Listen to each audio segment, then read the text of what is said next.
Man, I promise I'ma take it to the P. I was on fuels, now I'm on full, no bull. I remember when my tank was on E. I swear.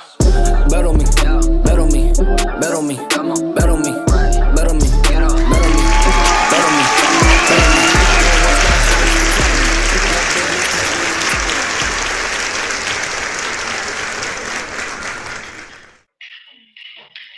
And welcome to another edition of Turnbuckles and Turntables. I'm your host with the most, Vassetti B. Next to me is the host with the least, JJ Mosley. And the other guy is the host with the medium size, J Rock. What's good, everybody? Medium size is crazy. What's going on? I love it. I'm excited to be here. I'm excited to have y'all back. We are sponsored by Oh, God damn it. Oh, here you go already. Oh, okay. All right. Please get the logo in there, please. No, I'm not getting the logo in there, but it's Anyway. JJ, I just off the top, what we going off the top of the show. We had a big piece of media hit this week with the McMahon docuseries. Personally, I was so excited. I forgot. I just knew it was gonna come out in September. So I woke up. Yeah. I woke up in the morning and I started seeing memes about shit that was said in the doc. And I was like, I just started swiping away because I didn't want to say, I don't want any spoilers. You know what I mean? Yeah. Spoilers on a documentary is crazy, but I really did. Right.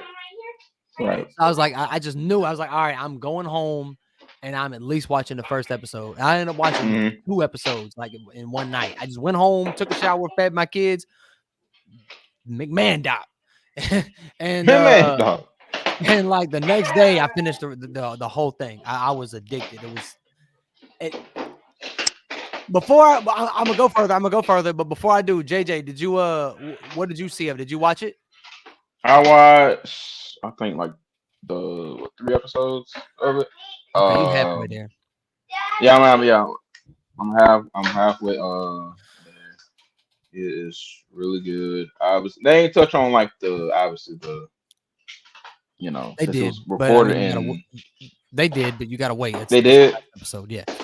Oh, okay, because they started in the beginning of 2021. Yep. J Rock. Yeah. I completely could. Anyway, I thought you was froze. I thought you. You thought I froze? No, I was taking care of my medicine. I didn't mean to cut you off, JJ. I was just making sure we. Hey, Rock, I'm sorry. Finish your thought. My bad. But so basically, I mean, it's kind of like, at least so far, what I've seen is pretty much going through like just the history of like even like the first episode was a Junior. Basically, it's talking about Vince's upbringing. Fun fact: Vince hated being called Junior. He absolutely hates the word Junior.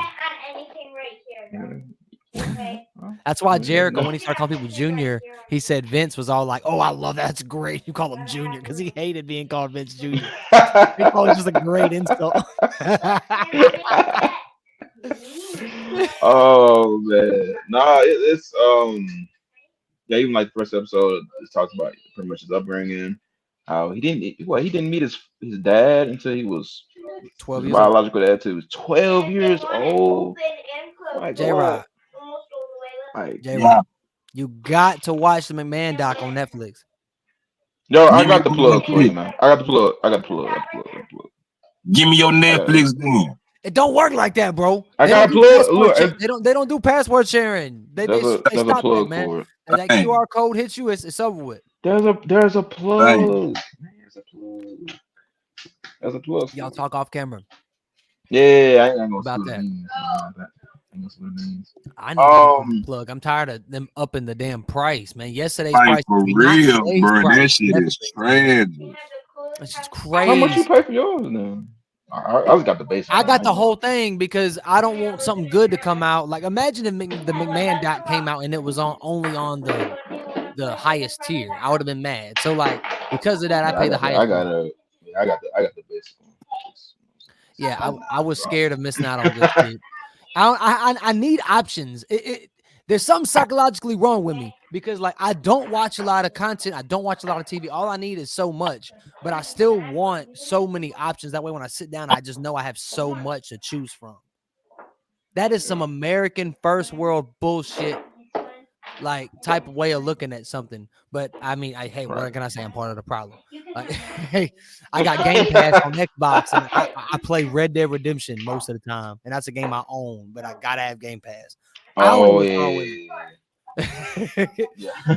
it. So J Rock, bro, like, so I'm gonna tell you what I thought about the doc.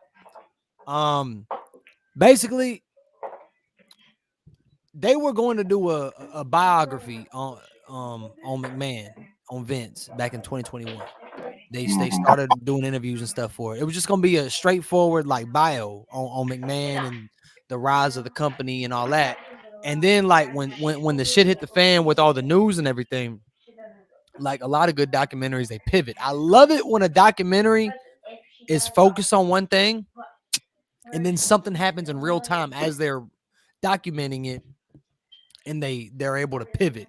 Tiger King was a big example of that a few years ago. If you're a hardcore wrestling fan, JJ, I told you about this. Wrestling with Shadows did that. They were just doing a regular documentary on Brett, and then all of a sudden the screw job happened while they were recording a documentary. Like I love it when that kind of stuff happens. This is one of them things. So me with the doc, I loved it, but I only loved it because I love highly, greatly produced wrestling docs that you can kind of just relive shit with. I'm not gonna lie. The first few episodes, I've learned a few tidbits, but I didn't learn a lot. I mean, I learned some, but a lot of the stuff has been covered in other documentaries. Has been covered in thought pieces and blog. Like, if you like a real wrestling or if you like a real wrestling fan that like wants to know about the history, you've heard a lot of this before.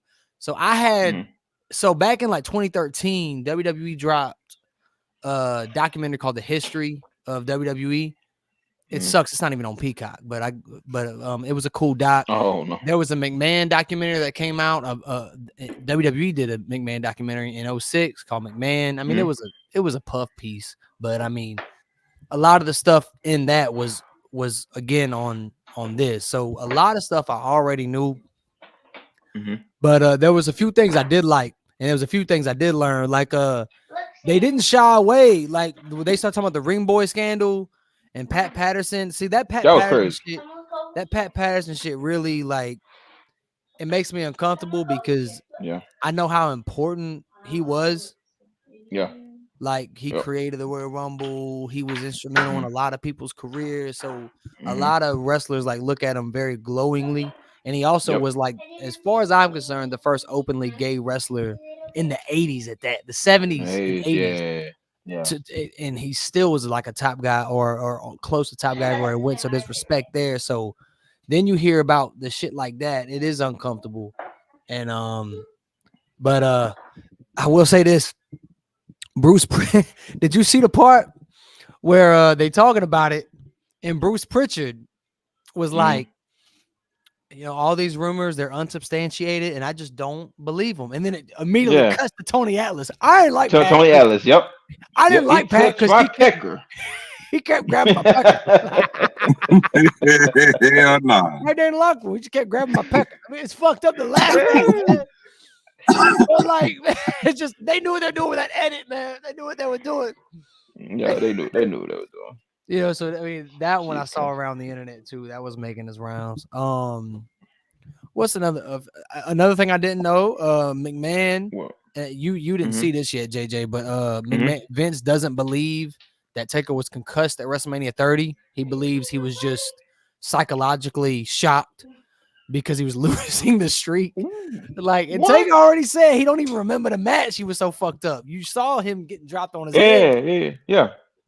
Austin saying he didn't believe in CTE. CTE. I seen that. Like, oh my god! Which I mean, it makes sense. Like in this generation, like if you think about the old school generation, they had to be tough. We didn't know a lot about the shit we know now, so I could see the culture shock. that. It was getting dropped on their head. Like, but dude, what's crazy about that is Austin got dropped on his head. Yeah, he was down there paralyzed. He was like motionless. Yes, he was like, motionless what? for a few minutes. What? But I think I get what he's trying to say. He's saying like if you're getting concussed over and over again, there's something you could change to where you're not getting concussed over and over. You're obviously wrestling dangerous. I think that was what he was trying to say. Because Austin, after he fucked his neck up, he wasn't really wrestling like that. He wasn't. I mean, he was wrestling, but it was a brawling type style. It was a safer style to further protect him. And you take that and you take Brian. Brian Danielson had his career taken away, and when it came back, he didn't want to come back unless he was able to be the Brian Danielson of old. So it's exactly. It kind of depends on what your mindset is. There's really not a wrong way to do it as long as you can take care of yourself.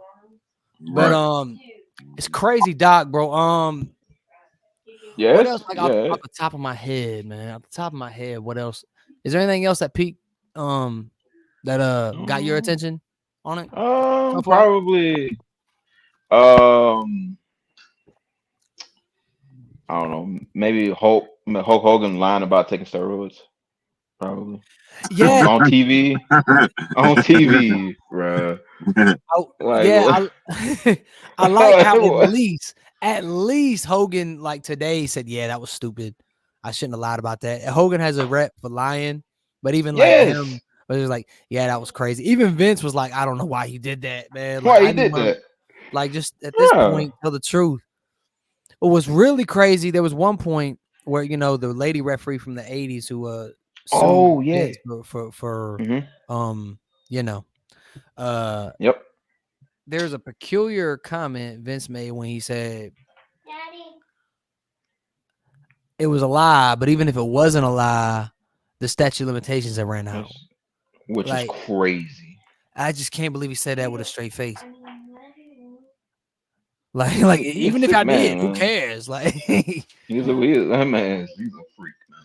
Vince is wild. Freak.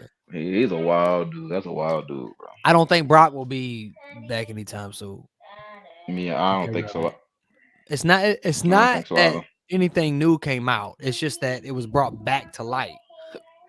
Yep. I think at that point, there wasn't a lot we learned about hardly anything. There was even like the yeah, like even like the like Wendy Richter?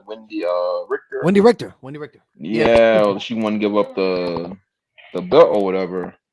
Was that? Did you know about that before, or was that something you learned? No, that was something new for me. That was something new, and I was like, wait, so they can just like not want to get crazy? Take the pin? Like what? Hold on, I thought it was it's just business. I mean, I thought, but shit, the way they did it was all messed up. Yeah, and a lot of the stuff they talked about. The Dark Side of the Ring already had really like the steroid trial. The Dark Side of the Ring already has like a great episode on the steroid trial. I'd recommend watching it. The Owen Hart, I like how they didn't shy away from Owen Hart and they talked about it. But I mean, again, Dark Side of the Ring already had an episode on Owen Hart. So a lot of the stuff Dark Side had already kind of like got like a deep dive into it. So again, there wasn't a lot of new information, but just being a big fan, I enjoyed the ride.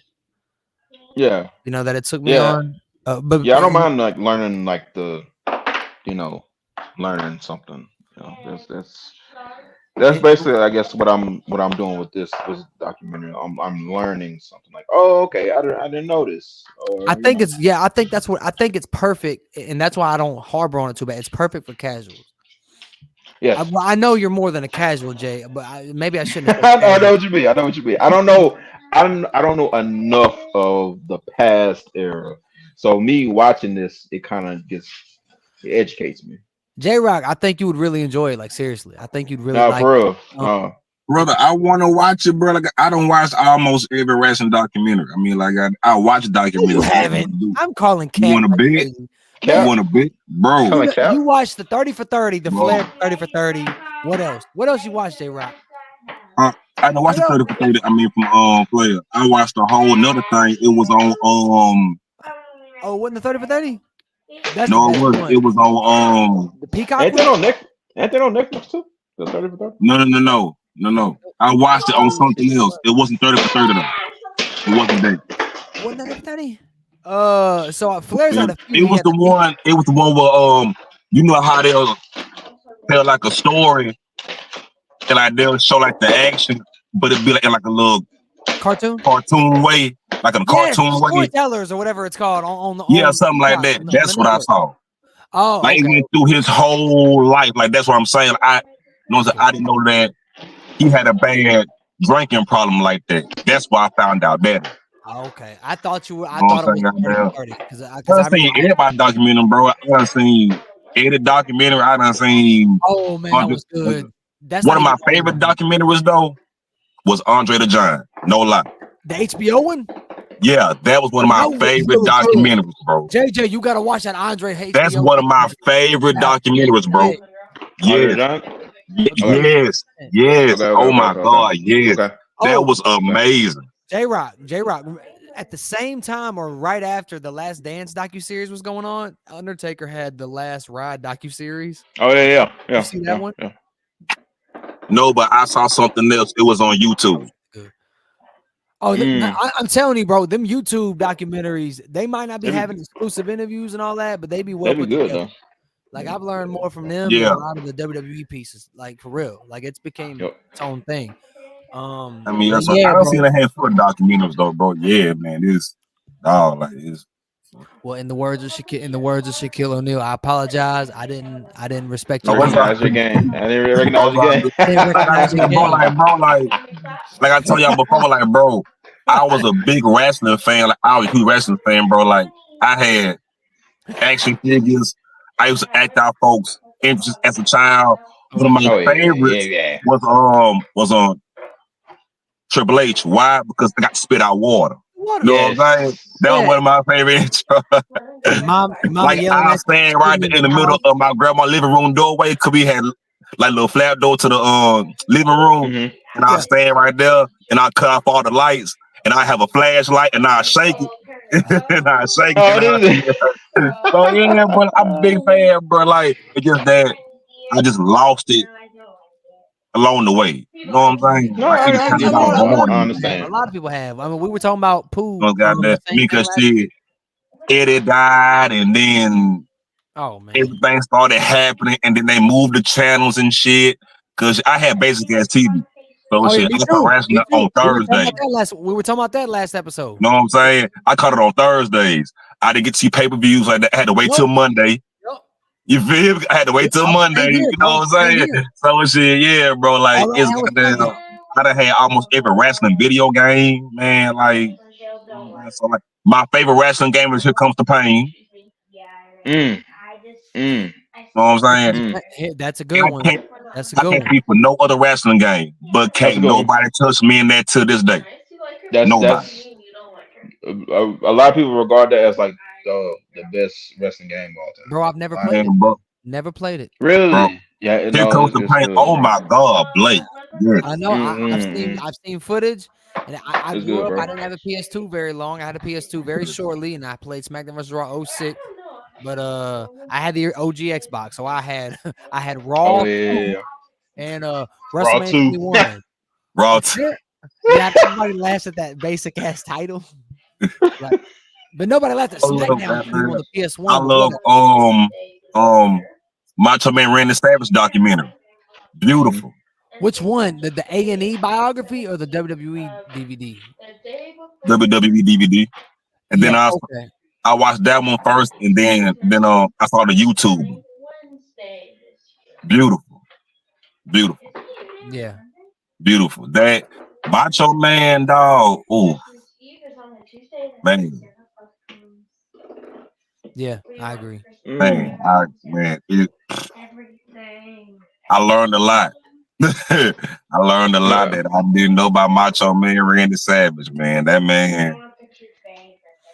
Yeah, I learned a lot about him. So I watched the DVD too, but I watched it like years ago, and I only watched it once because I didn't have the DVD. I watched it once I got the WWE Network, and you went to the Beyond the Ring section and it had all the old the DVDs that came out with. So I watched it then. But more recently, excuse me, a few years ago, I watched the Macho Man A&E biography. I loved that. Yes, I love Macho. Yeah, That I agree. was a good documentary. All the biographies is good. I seen Booker T's documentary. Oh man, so I've seen 2 Booker documentaries. They had WWE did a 24 special on them in 2014, 2015, and then the A&E biography that came out. Both of them were really good. I enjoyed his story. Yeah, his story was. He Just took it all the way deep down in Houston. He took it to his grandma's house. Yeah. Okay, you saw the same one I saw. Yeah. Oh, so yeah, man. I'm like, man, Book, man, that's a motherfucker. That's a motherfucker. Oh, man, Book. If I had to make a top 10 of all time, Book would be in my top 10. Oh, really? Book will? Book would be in my top 10. I loved Booker. I loved Booker, and I hated Booker too when I had to hate him because I was a kid and he was so good at both. I said the same thing about Eddie. I said the same thing about Eddie. I ain't mad at He was that. good at both. Yeah. I mean, cause like I don't think people give him enough credit. Like I think people forget how hard that tag team was. Oh, tomorrow Harlem Heat. Yeah, people really forget. They forget because they went deep into that tag team. Like he explained the flames and everything on the pants and everything. Like it was just. Yeah. I'm like, dang, bro. Like I forgot all about this shit. And they ran it back. I was like, oh yeah, man, that's one of the most slept on tag teams. I agree. Hard. I agree. Booker is man. I love Book. I love Book. I love that I love his commentary. I remember when everybody hated his commentary when he commentated on SmackDown. I always loved it. Even when he said the same shit over and over again. I loved it. Like he would always say, that's what they call a beatdown in my hood, dog. He always just kept us. He always just had a certain energy, man. And I remember when he was commentating with Corey Graves every week, and Corey Graves would always like, I don't know. He did it. I'm guessing they're great friends, and it was just a word. But Corey is such a good smart ass, and he would always like say shit to where it looked like he was legitimately pissing Book off for trying to make a fool of him. But like, I don't know if you remember that, JJ, but like, it seemed like that was going on every week, every Monday. Oh yeah. But yeah, man, Book. He's still doing the damn thing on NXT too. I'm glad he's got a job at NXT. Yeah. Shucky ducky quack quack. I need to start watching NXT, but that leads me to the other thing I want to talk about. The chances of me watching NXT weekly are dropping because as soon as we get the good news, Raw is going to go 2 hours, which will change in January. We get reports that SmackDown is going to be 3 hours in January. God damn. That's 6 hours of just WWE main brand. So if you're an avid wrestling fan, that's 6 hours of live wrestling every week. That's 6 hours. That's every week for me. That's every week. Well, I want to talk about that too. I'm glad you mentioned that. But just to keep on this subject. Yep.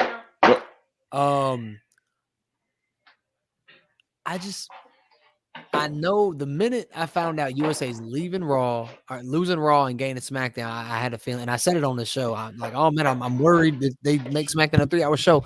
That's what's gonna happen. The good news is gonna be on a Friday, so at least it's not a school night or work night or whatever to some people. But I just think it's too much. It's asking too much time for a casual fan. Like, how you gonna gain fans with like asking somebody to watch something for 3 hours? Has SmackDown I don't think SmackDown ever been 3 hours, right? No. SmackDown ain't never been no 3 hours. That is crazy though. Right? That is crazy. I'm not looking forward to it. I think because the rosters are so deep now. It's gonna be like watching the Super Bowl. Would the Super Bowl be worth the fuck if we watch the Super Bowl every week? No.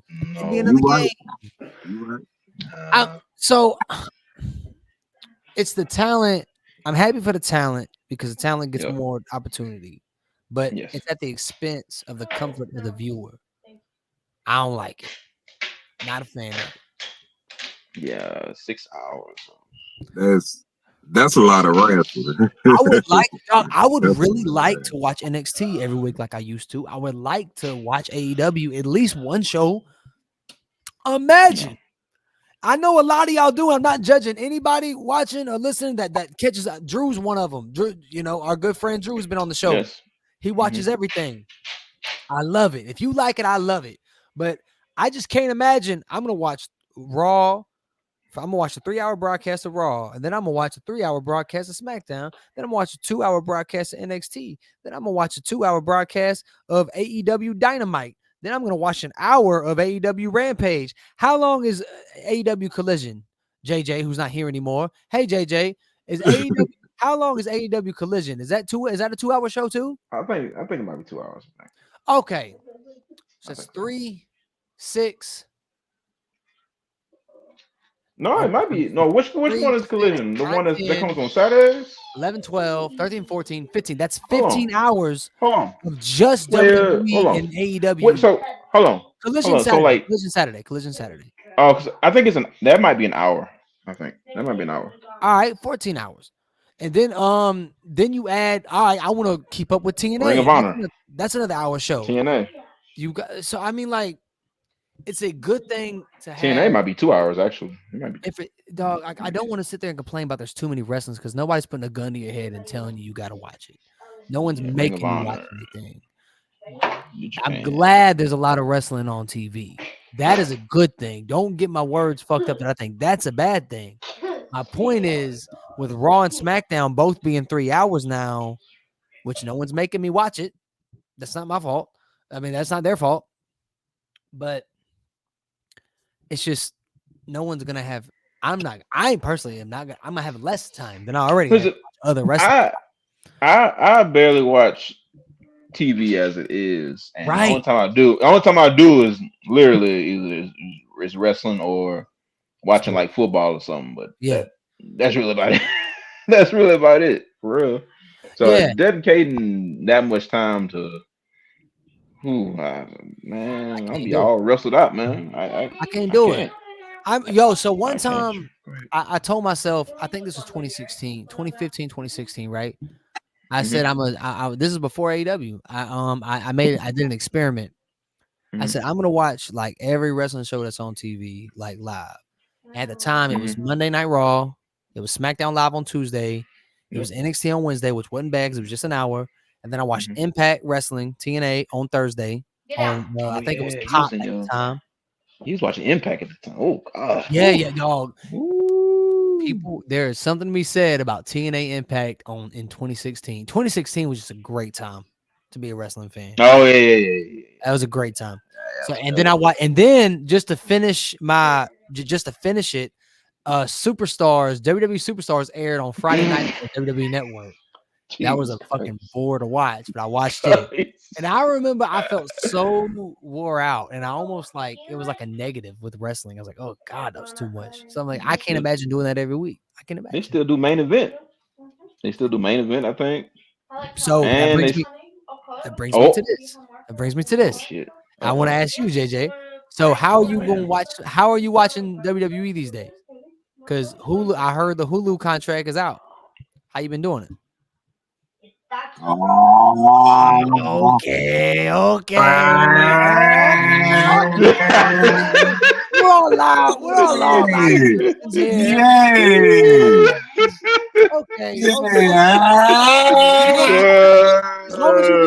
As long as you're good. You ain't missing no shows though. No, I ain't missing no shows. Nah. Well, you ain't missing the shows you usually watch. I ain't missing no shows. Nope. Right. Cool. Never that. They listening. Fresh as hell while the feds watching. Yeah, we're right. We just gonna sip our tea. Sip our tea. But that's none of my business. Twisted tea and that twisted tea. Twisted tea, Nah, man.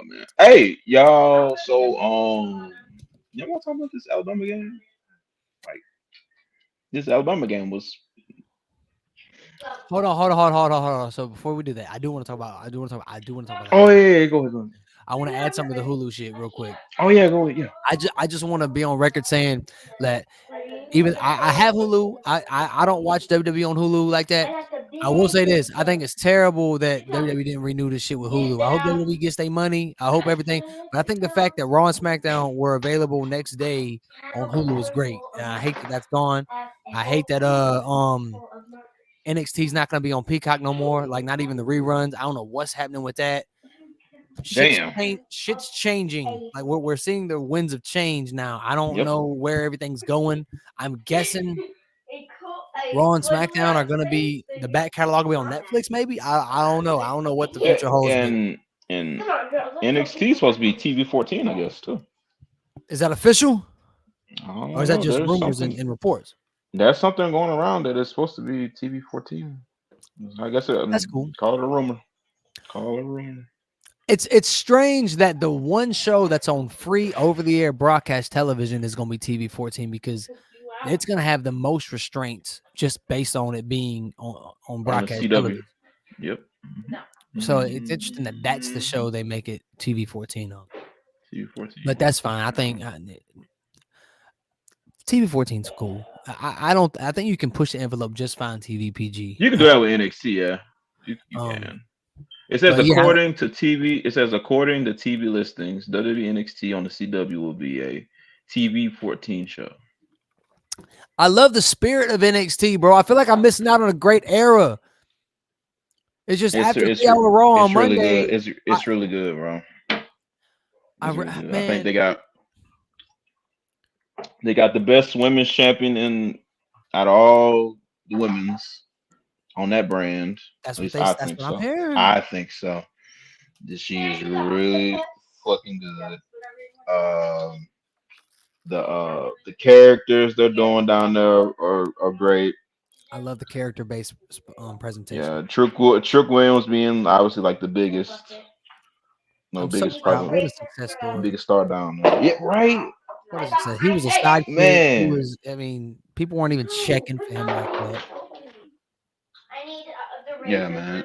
J-Rock, you would love Trick Williams on NXT. Oh yeah. We need to send you some of his stuff. You would love it. He's dope. Trick Williams, yeah. Trick Williams. Trick Williams. Yeah. Trick Willie. Yeah. Trick Willie. So when he come out, J-Rock, the crowd chants "Whoop that trick." Yeah. Oh, that's hard. That's hard. I'm gonna hook that up later. It really is. Oh yeah. Oh man. Nah, he's dope, man. He's dope. Yes, dope. Absolutely. So J-Rock. Yo, so back to what JJ was wanting to talk about. Yo, I know you watched that Bama Georgia game. Did that not? Yo, so I was so excited. I was so happy. I was like, yo, I thought they were supposed to be that team. What's up? I was talking my shit. But in the back of my head, I was like, it's early. And man, they fucked around and made it a game in the fourth quarter. Like, gave me a heart attack. So like, I think I watched like the first half or something like that. But I had to go to sleep. I think it was like what 28 to 3, something like that. Yeah, around something like that. I go to sleep, and I seen like, Georgia is trailing 34-28. Oh, the watch. I was like, well, I'm not surprised. I'm not surprised that they came back. I'm really not. That's just Alabama does that sometimes. They'll let people back in the game for some reason. You think they were playing with their food? Or you think Georgia? Yes, they're easily playing with their food. Yes. So absolutely. I disagree. I think Georgia's just that good, and they're just that good. Well, I mean, that's the reason why they was the number 2 team in the country, I guess. But I tuned in. Crown us. I tuned in. Like the fourth quarter. I think it was like 5 minutes left or something like that. And Georgia scored or whatever. I think they had scored or something like that. And then Alabama had the ball. I think it was what 34, 34? Something Yeah. like that. Right? 35, 34. Then uh didn't we throw an interception? You know, when we got the ball back? Or we were going down the field, then we ended up throwing an interception. It was like a tip drill, like Yep. and then and plus it was a lot of penalties in this game too. It was a lot Well, I of mean, that penalties. just seems part of the course these days, but at least it wasn't as bad as it was. Yeah. And then man. Once we ended up eventually getting the Once they ball back scored, after Georgia took the lead, it was like, whoa, all right. yeah. Literally first play. Was it first play? And we didn't have hardly any time. We had just enough How, time to do something. I said, everybody Hollywood. don't panic. Don't Hollywood. Oh, panic. you were saying don't panic? Yeah, because Hollywood. when they took the league, I was like, all right, because shit, it make it so crazy. I'm gonna pick it back off what Blake said a few minutes ago about the situation with Georgia. Yep. Like, you know what I'm saying? Was it Bama just bullshit or was Georgia that good?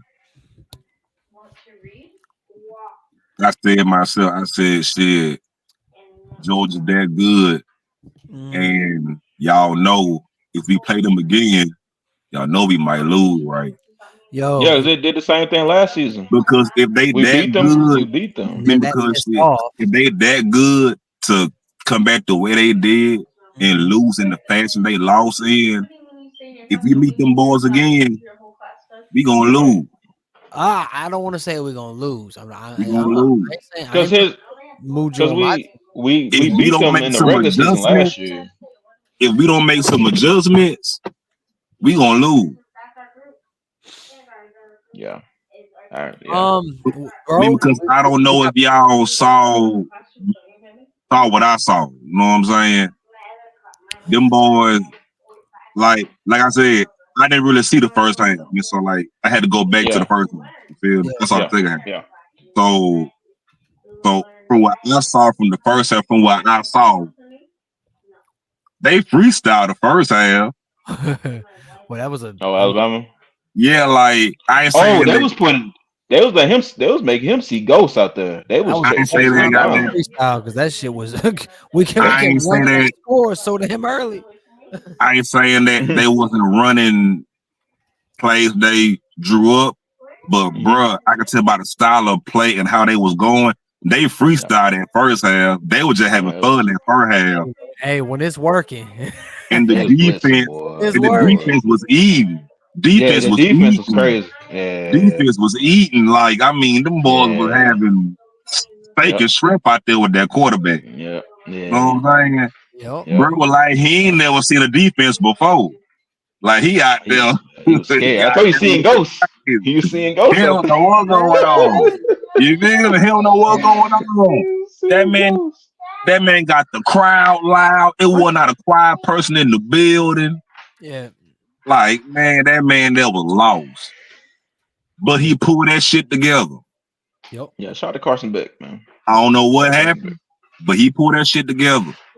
And the way them boys rallied back, that's all I'm saying. If we don't make some adjustments, we can't meet them boys again and go in there think that we gonna blow their ass out like we almost did last night. And thank God we played that at Bryant Denny. Jesus Christ. I know. Yeah. That's what I was saying. Yeah. But I said, don't worry about it. Don't panic because it's too much time on the clock. Yeah. And Jalen I didn't know that Ryan was going to do something. I didn't know who was going to do something because they got good receivers all across the field to me. Yep. Oh, yeah. But shit, I said somebody going to make a play. And it just happened to be Ryan. Shit, who else? Know what I'm saying? Who else? Bro, yo, when he caught the ball, stopped, made the players go into each other, spin, go out into the sideline, ran off, man. Remember when we threw the ball? Old boy caught it and was like, and I said, yes, I saw that. Yeah. And I said, I just want to add something on top of what everybody was saying about those two catches. Those two catches was on veteran corners. Yeah. And he's 17. So I just wanted to add that in there. Ain't He that already has so much room to grow at that point? Elites. He already got elite footwork. Man, like elite. His first sport was soccer. That's why. Okay. There we go. Yeah. That makes so much sense now. His footwork is crazy. The way he's able to He get plays loose soccer and accelerate down the field. Man. Yo, J-Rock. because he ran track. And he ran track. Congratulations, J-Rock. I saw today. Did you watch the game today? Did you watch the boys today? Oh yeah, shout out to your Falcons. Shout out to my young Hoku. Shout out to my young Hoku. Oh yeah. Did you see that? There's that meme back in the day, like my old lady be tripping, and it showed his jersey. my young Hoku. 58 yards. Oh, he kicked 58 yards. Damn. 58 yards. The longest in that building in history. And we both in the winners circle this week, baby. Feel me? I team 1-2. We quiet down them. Like those Saints was getting a little bit too loud in New Orleans. They was getting a little bit too up in New Orleans. It was getting a little bit too loud. I was wondering how the rest of the season was gonna go because they was really, really. We had to calm them down. Welcome to Georgia. Yeah. I'm just happy we don't have a losing record now. We 2-2. I feel like we just see what we can do now. Dallas. And I might not ever say this again in my life. What's that? But shout out to the Cowboys. Yo, I'm just so happy we didn't lose. You wanna know why I say shout out to the Cowboys? How's that? They won me $500. You bet on Dallas Thursday? They won me $500. You feel me? I mean, if there's any team we should be able to shout out Dallas. I keep trying to tell motherfuckers, I don't care what kind of season Dallas has. What? They might lose to everybody in the league. This is not always true, but go ahead. You about to see. But they gonna beat the Giants. They gonna beat the Giants. Come on, man. Most of the time, I will agree with it. Unfortunately, I have witnessed different. They've won 14 of the last 15 meetings. Because Dak. Well, did y'all see what Cam Newton said? What did he say? Oh my God! Say? I love what he said. I love Cam Newton, but this man is bugging. He said, Eli Manning is going to the Hall of Fame, and he said, if he deserves to go to the Hall of Fame, I deserve to go in twice. Well, as if he is any. He's MVP caliber. He MVP. Eli Manning. He MVP. I don't give a fuck. Bro, MVP. Eli Manning has 2 Super Bowl rings. He is. I don't know about twice now. I don't know about twice. Maybe once for sure. But I don't know about twice. It's one thing to say that. It's another thing to act like obviously the implication is I'm twice the player. I had twice the career of an Eli Manning. That's I don't even like Eli Manning. I really don't. I think he did 2 great things. He somehow had the number of the greatest of all time, but outside of that, he was trash. He beat the GOAT twice, but you always have to give him that. He doesn't deserve to be in the Hall of Fame. But at the end of the day, the motherfucker got 2 Super Bowl rings, and you've been to the dance one time, and you shit the bed.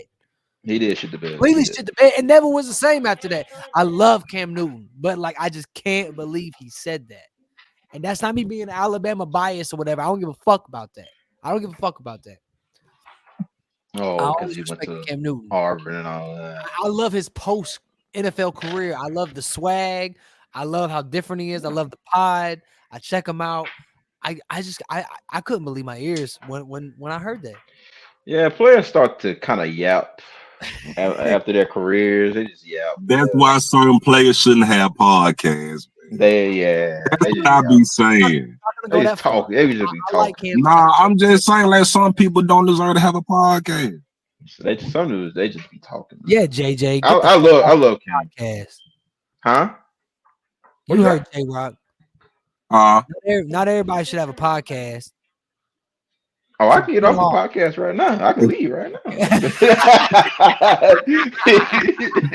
I can leave right now. People just shouldn't have a podcast, man. Leave right now, man. No, everybody shouldn't have a podcast. No. It's crazy. You feel me? Yeah, it is. But it's good to hear how they really feel, though. Me personally. Oh yeah. So, because Cam also said, "Shit, if y'all gave me some good receivers, shit, I'd have won some Super Bowls." And he kind of got a point. But at the same time, though, that ain't how the game go, though, bro. You know what I'm saying? Like, Tom Brady won with less. Tom Brady won with less. I mean, yeah. J-Rod, do you co-sign that? Tom Brady won with less. He did. Tom Brady won with less. Yeah, Gronk. But you go ahead. Do you think he won with less? Name one player that. Name one Hall of Famer. He didn't. Name one Hall of Famer that Cam has played with. One Hall of Famer. Yeah. On the offensive side of the ball, right? Offense, defense, or whatever. And I mean, not who we personally feel is in the Hall of Fame, but who was actually in the Hall of Fame now. Oh no, I was gonna say Steve. No. I would have said Steve Smith, but he's not in there yet. That's what I was just gonna say, Steve Smith. That's the only person. That's the only person. You feel me? So so I got me personally. Yeah, I mean, but Brady got Gronk, Edelman, Moss. He ain't win with Moss though. He ain't win with Moss. He ain't win. Played with. I mean, he ain't win with Moss though. I know he didn't win with Moss. Really? I'm just saying. Like, but is Edelman Hall of Famer? I mean, like, I don't co-sign, but I understand. Wes Welker? You said Wes Welker what? So, do you feel Cam Newton I don't know. Is like, see, I know Randy Moss is. So I know Gronk is. Sure, I mean, he's like it was. So Cam Newton says that. I know Richard Seymour. I know Richard Seymour is. Oh my God. Is Richard Seymour Hall of Fame? Yeah. So Cam Newton says that. That reminds me of what they say about Allen Iverson. Do you think Cam Newton has? Allen Iverson played. I think Iverson played. I think with one Hall of Fame. I think. So do you think Cam Newton has an Allen Iverson like claim? No. Because he's basically saying the same thing they say about AI. I'm not saying he's the AI of NFL. No. He's not in that. He's not even that conversation. I mean, that's two very different things. Yeah. Like that's two very different things. That 76ers team, that was a defensive team. The AI was the only offense on that team. You feel me? He was the only offense on that team. Right. So no. No.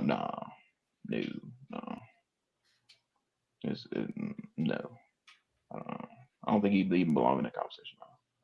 Shout out to Cam though. Shout out to Cam. Yeah, I love Cam Newton.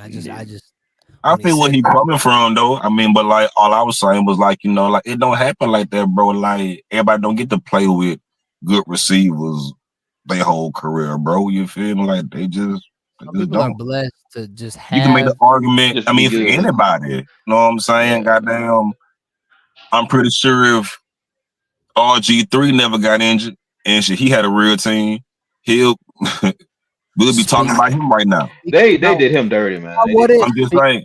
Speaking about what ifs, I'm just saying though, like he was a good ass quarterback. That's all I'm saying. Like, they did him dirty, bro. He was a good ass quarterback.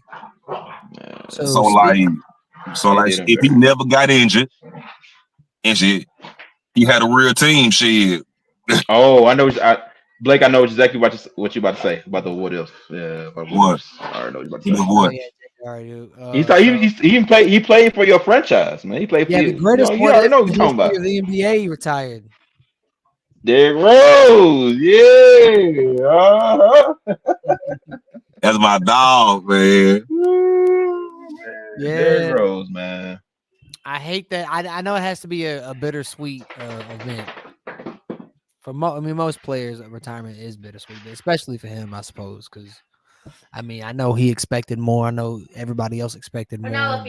It's unfortunate, how it ended. It kind of reminds me of RG3. You said RG3. I believe the same thing with RG3 when he fucked it. What was it? An Achilles? I can't remember what it was, but RG3 was never the same.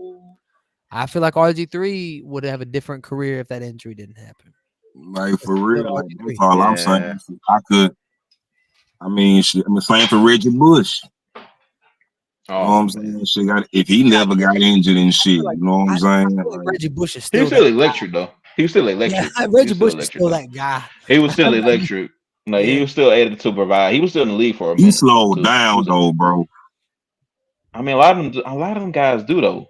A lot of them guys do that. At the running back position, and at the running back position, it's the most like replaceable, I think, position in football. And it's also the shortest too. And what, give or take maybe 3 or 4 years, maybe. Once you're like 29, you're done. Running back, and that's why I shout out to Zeke.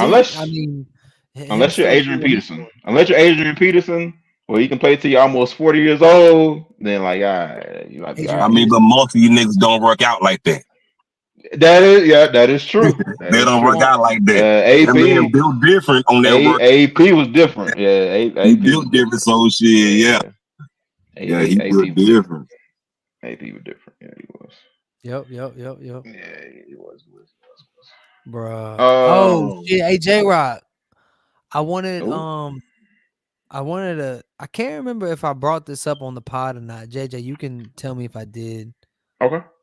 I can't remember if I did, but if I didn't, I wanted to get it out. I was thinking about this before. I think I might have told you this privately, J-Rock. Have you ever listened to the old the Southern Playlisted Cadillac Music album? The Outkast's debut album, 94? I ain't heard it in a minute, but I know what you're talking about. Listen to it. Right? Not putting you on the spot, but I'm just what I was about to say is about that album. You ever heard Players Ball? It had Players Ball on it. Yeah. Had Get Up, Get Out, and Get Something. So I feel, oh God, anytime you make hot takes like this, you risk sounding dumb. What you about to say? And maybe this is me just being a proud Southerner. Okay. That sounds weird when a white person says that. But maybe it's that. But I feel, Southern Playlisted Cadillac Music came out the same year as Illmatic, right? Is the early 90s? 94. You looking at me like, what am I about to say? So, Illmatic is rightfully, Illmatic is considered one of the greatest albums ever written in rap, and it should be. I love that album. I think when I first heard it, I didn't understand it because I was 1 year old when the album came out, so it took a few listens to really get it. And once I got it, I was addicted to it. I can't, it's a great album. It's a fantastic album. It's especially for when it came out. We could do a whole op-ed on that album, but I want to get to my point. The same year Southern Playlisted Cadillac Music came out, I feel that Southern Playlisted should be looked at in the same vein, in the same breath as Illmatic. And the only reason it isn't is because of an anti-Southern bias at the time. I feel like I'll stand on that. And I'll explain what I'm saying. And let me explain why I say that. So every time you hear somebody talk about why Illmatic is so great, right? What they say the production was different. The production was was ahead, and I know one thing Nas did do at the time that is so normal now that wasn't normal then. Back then, everybody had one producer for a whole album. Nas was the first one to be like, all right, I'm gonna take this preem beat, I'm gonna take this beat, I'm gonna take that beat, and just have all the hottest producers on one album. So I'll give him that. Southern Playalistic didn't do that. It was one producer like normal. But when I listen to the production of Illmatic, which is I'm not about to say nothing bad about that. I'd be crazy if I did. But all I'm gonna say is that the beats on Southern Playalistic sound just as ahead, sound just as different in a whole different type of way. Because even though Nas was rapping on beats that was different for the time, Outkast was rapping on shit that was not. It wasn't as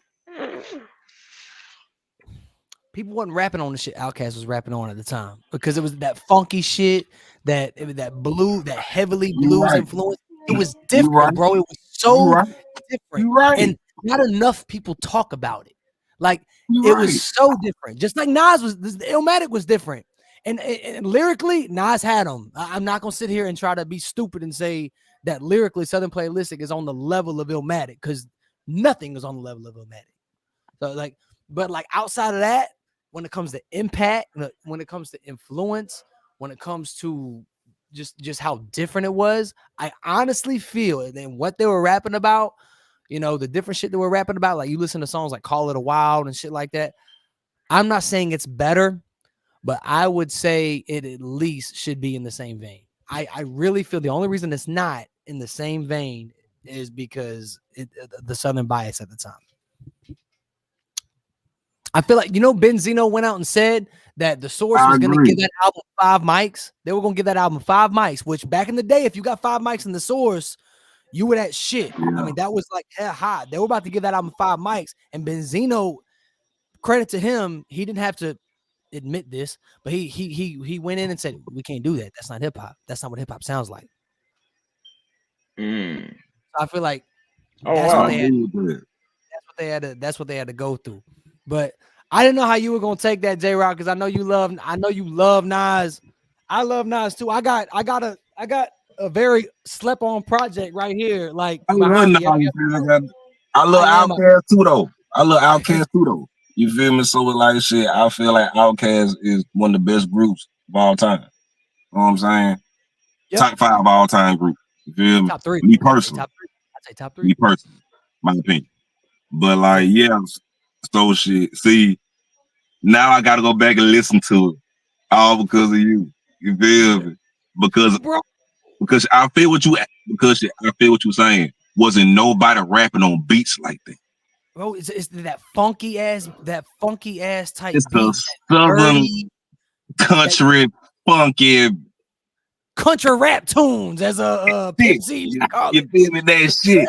So yeah, I feel that. So I agree. I agree with that. I ain't got no comeback for that one. Another thing that holds that album back is that everybody agrees that Outkast outdid it on the second album, where not everybody agrees Nas outdid Illmatic. Some people do. Like, it was written as like right there, but like everybody agrees that ATLiens was better than Southern Playalistic. So I think that's another thing that holds that album back. But yeah, man, I passionately feel Southern Playalistic should be mentioned in the same breath as Illmatic and Ready to Die. But that's my opinion. That's my Southern opinion. But I fuck with it. See, now y'all go back and listen to it now. I gotta listen to it now. Can't go wrong with Outkast. Yeah, how you broke that down? Yeah, I agree with that. I do. You know what else? While we still on the Nas tip, and I mentioned this album before right here, the I Am album. I think that's Nas I Am. You know that album? We talked about that album. Oh yes, absolutely. Bro, I think that is such a slept on album. It is slept on by everybody. It's not as good as the first 2 albums, but I found myself revisiting that album way more than the first 2 albums. You know what I'm saying? Like the beats on it, the way he was trying different shit out. I think he was trying shit out. I think his fan base didn't like it, and he after that and Nostradamus, he completely went left. He completely went, all right, I ain't gonna do this no more. Y'all don't like it. I'm not gonna do club record. But I like club record Nas. I don't care. I'm one of the few people that do. I think he wanted to try different things. He wanted to prove he could do a certain record, and I think everybody was expecting him to just be poetic and, you know, that type of, you know, enlightened type rapper all the time. I think Nas wanted to be kind of like Pac, where he could do, you know, Pac could do everything effortlessly. He did the pop records, he did the gangster records, he did the poetic records. I feel Nas was trying to prove he could do the same thing, and his fan base said, no, we don't accept it. And Nas like said, okay. Well, that's why he said hip hop is dead. Here's still Matic, and everybody was happy.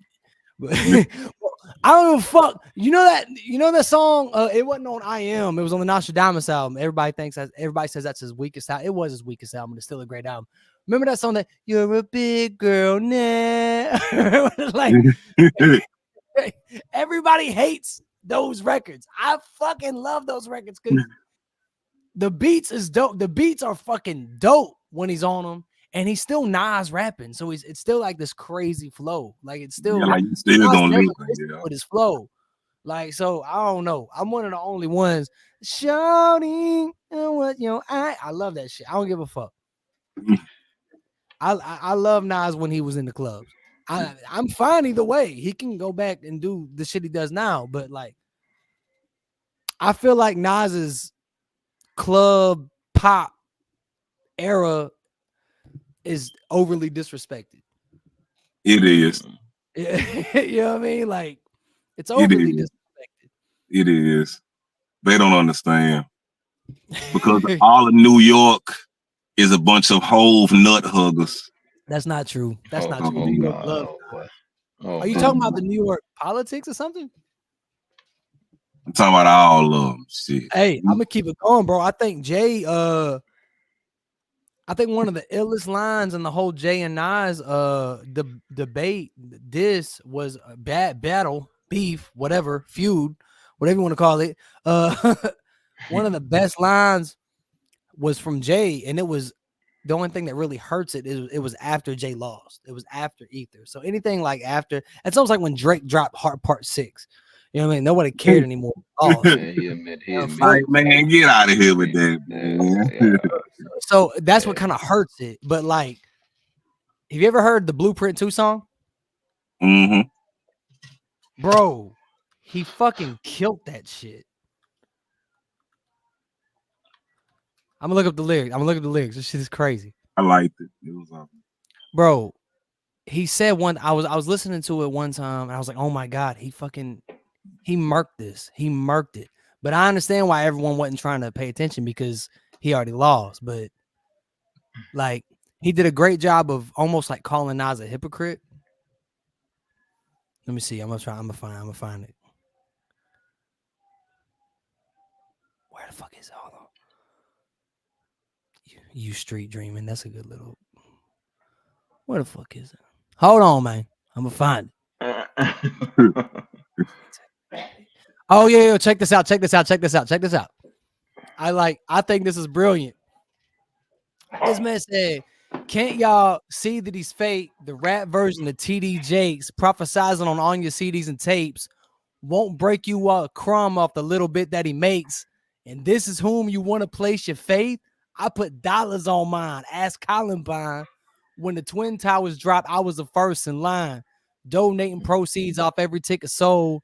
When I was out on the road, that's how you judge Hov? No. Ain't I supposed to be absorbed in myself?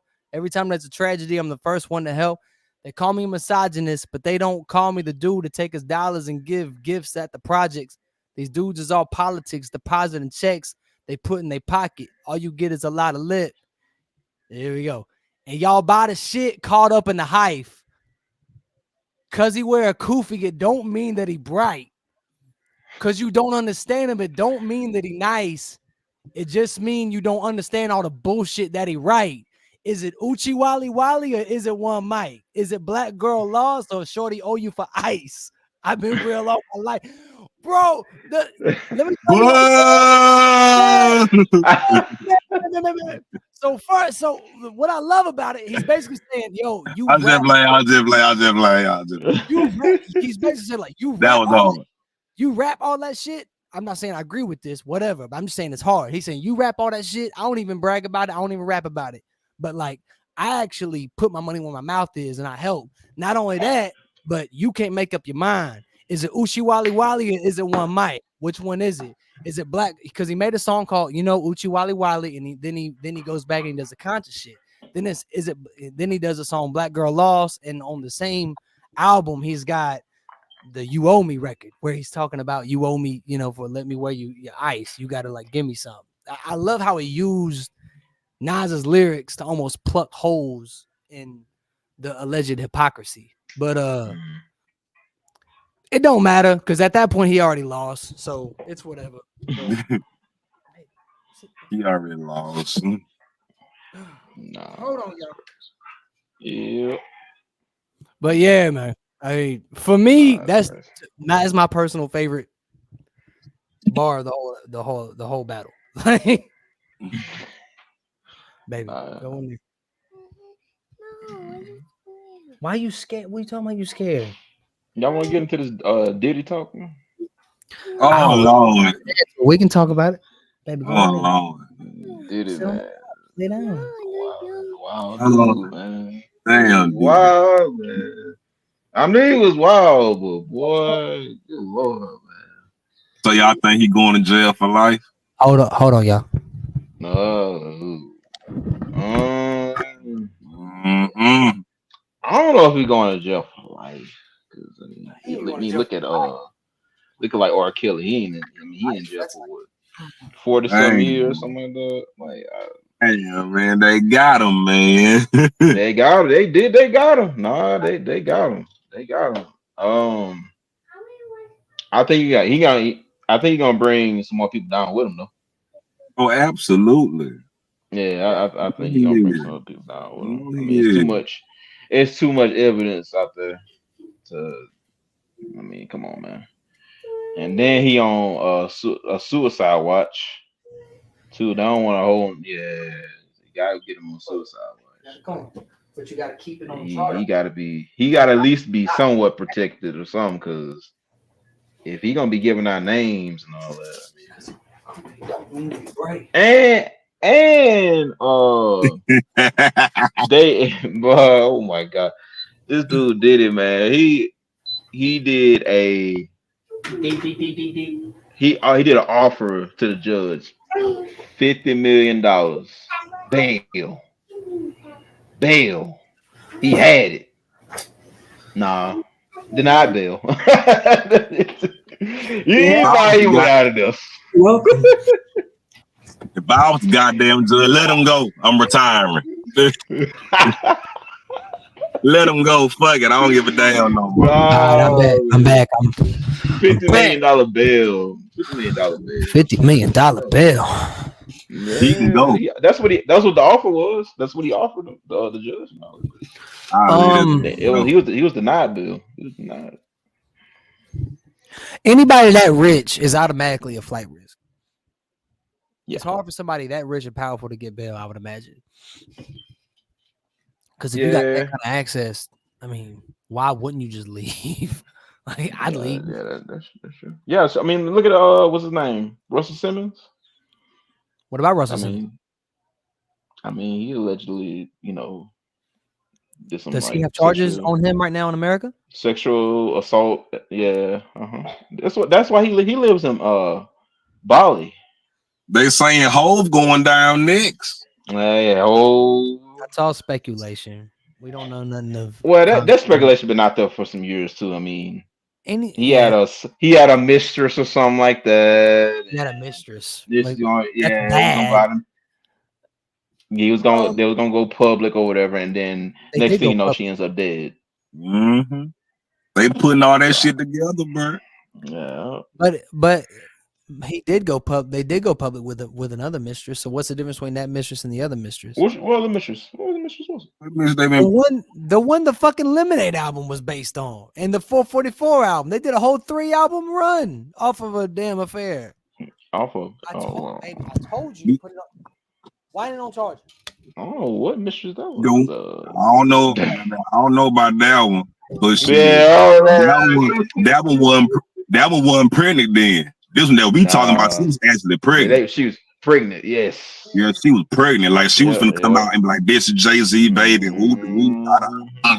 And Hov like, hell nah. Hell no. You Knock finna her off. smoke this motherfucker. No, she had to get knocked off, man. No. Good nigga. No, that shit crazy, bro. Like, that child support was gonna be fearless. Through the roof. Whoa! Whoa! Ooh. She about to be through the roof. Yeah, No way. Nigga, she gonna be getting 150 million a year. Oh Lord. Nigga, for one child. Oh Lord. One child. But ain't no way in hell, boy. Nah, ain't no way in hell. JJ. Man, that dude did it, bro. He is some shit, man. It's just too much information out there to not know he guilty, bro. Like, oh yeah, it's too much out there. He guilty, bro. Did it really might be 1,000 bottles of baby oil, man. 1,000 bottles and lube. Like, don't what? Forget what the lube, JJ. What is you doing? Oh, and food. And you can't forget the 784 dildo. Yes, what? Yeah, the dildos too. Oh hell. Oh, you ain't know that either? Oh, I ain't know that. No, I ain't know that. Oh, I'm on it too, just like you. I'm on it. I want to know what the fuck the nigga did too. What this man doing, bro? Know what he did, man? Fool. 708. I don't think you heard me. 784 dildos. Sir, what are you doing with that many dildos? Where is you getting all this shit from? Man. Do you think he's using? Do you think he used every single one of them, or do y'all think he just has like a line of people that just want dildos at the same time? If he's been doing this since the 90s, absolutely. Yo, so oh shit. If he been doing this since the 90s, hell yeah.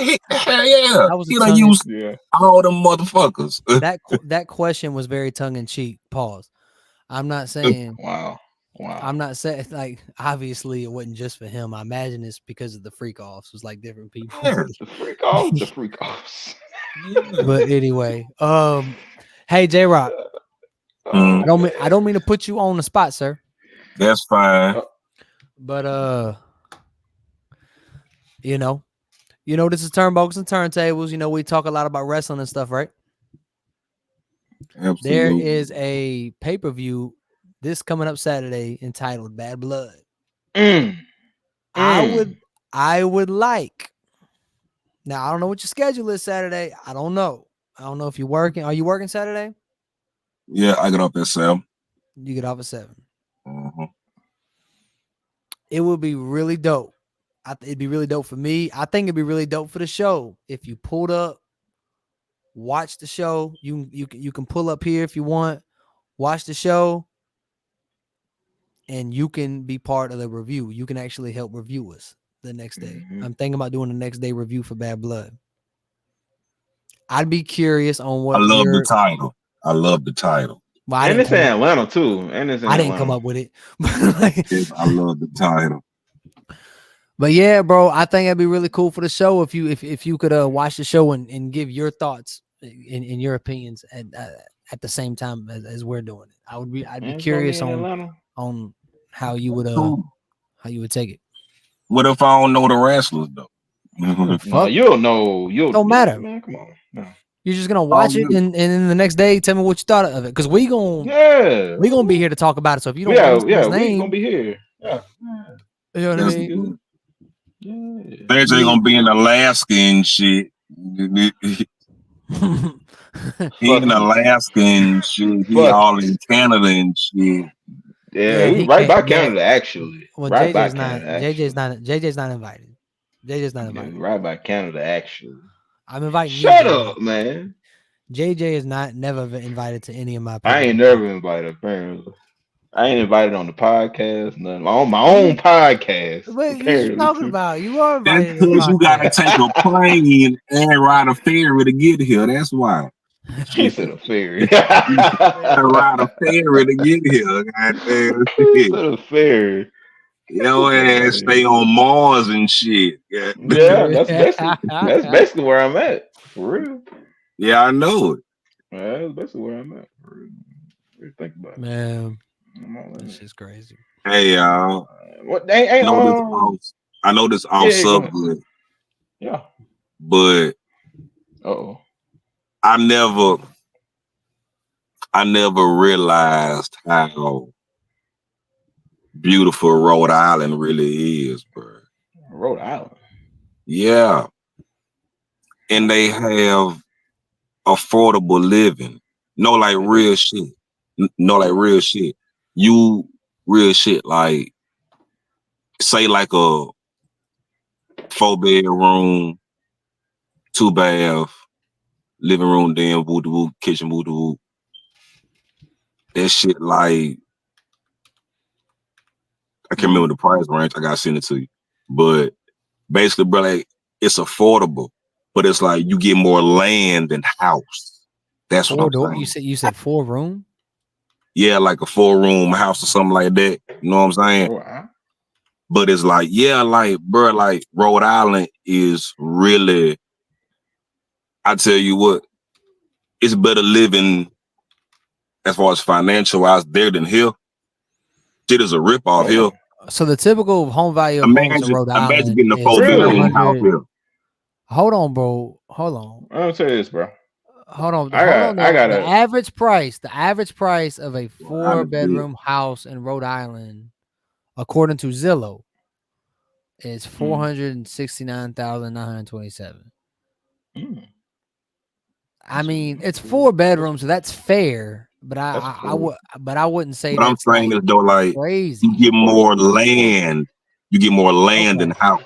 Like here, for a house like that, you'll have way more house than land if you don't have your own land already. Alabama 4-bedroom. Now I'm gonna do Alabama. But like I got so hold on. Hey, J Rod. Now this is according to homes.com. So I don't know. This is according to homes. A 4-bedroom house. It don't say averages. Hold on. It says 4-bedroom houses for sale in Alabama. That's not the same. I need the fucking average. The average home value, it doesn't say the 4-bedroom. I'm trying to be fair when I say this. Alabama has one of the lowest average homes. I don't want to skew shit against you. Alabama cheap as shit. You feel me? As far as the average lowest, if you're talking about that. Yeah, 349,900 is what this says. But I don't know. But again, you're also saying that you're more talking about acres and shit. Yeah. I'll be honest with you. I don't know shit that's in Rhode Island besides Providence. What I'm saying is like. So I really need to educate myself. Shout out to Rhode Island. Like we all like land, right? You know what I'm saying? Yeah. Yep. That's what I'm saying. Like as far as here. Fuck no, I don't want all that land. You know how much trouble I have with my lawnmower every fucking 3 weeks? I'm just saying though, like shit with my lawnmower. I've cleaned the carburetor. I've changed the spark plug. I did all that shit, and then I finally get it to crank. It stops cranking in the middle of my fucked up ass yard that's on a hill. And then I had to take channel locks and beat on the fucking carburetor, and then it cranks up. And now I'm running the whole shit, making sure I don't take my hand off of it because I know if I cut it off, it ain't gonna cut back on, and then I get it done. I can't imagine having a lot of yard. No, y'all can keep all that shit. That's why you get a riding lawnmower or something, man. Oh yeah. Now who's the privileged one? Riding lawnmower. Unless you gonna pay a yard man to do your shit, hell nah. I gotta put my own grade. My lawnmower came with the house. She said it's broke. See, that's why. It was broke down. It was broke. She said it's broke. I don't want to get rid of it. If you can fix it, you can have it. I said, bad. You just need you a new lawnmower, bro. That's all. I will never buy a lawnmower. Why? There's only so many parts to a lawnmower. It's not a car. I'll buy whatever the parts is wrong. I'll buy that before I do that. It don't make no sense. Lawnmowers are expensive. He said the lawnmower came with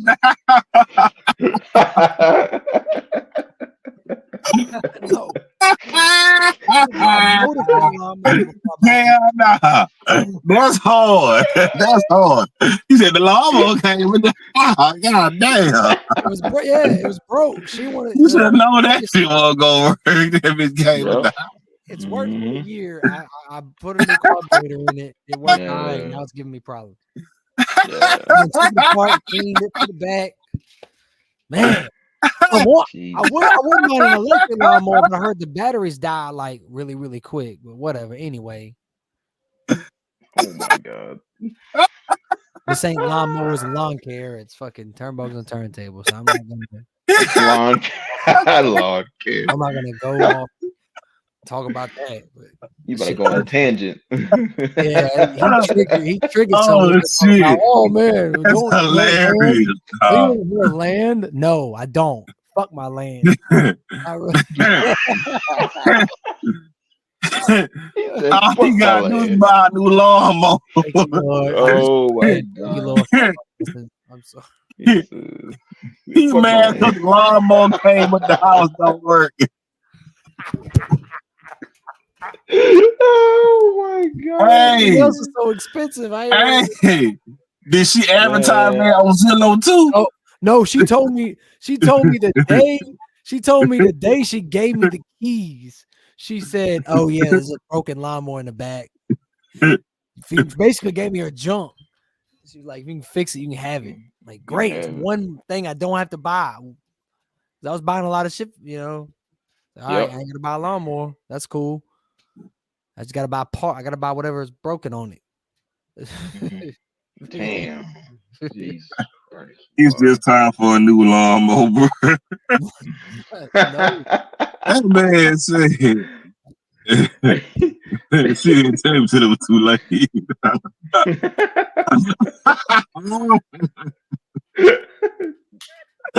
Oh, that's pure comedy, dog. That's funny. That's funny. That shit came with the house. Yeah, it came with the house. Yeah. Came with the house. That's crazy. You mad because that shit ain't working. If it came with the house. I got it to work. It worked for a whole year. Well, there you go. Yeah, I mean, you got to work. Yeah, bro. It ain't had that much life in it, then, bro. You done got your way out of that, motherfucker. Yeah. It's time to go on down to the Walmart, spend you $150 and get you a lawnmower. Walmart or Home Depot or something, man. Yeah, like get you one of them basic ass lawnmowers. You don't need all that fancy ass shit. I ain't gotta do none of that because I live in an apartment. I ain't gotta do none of that shit.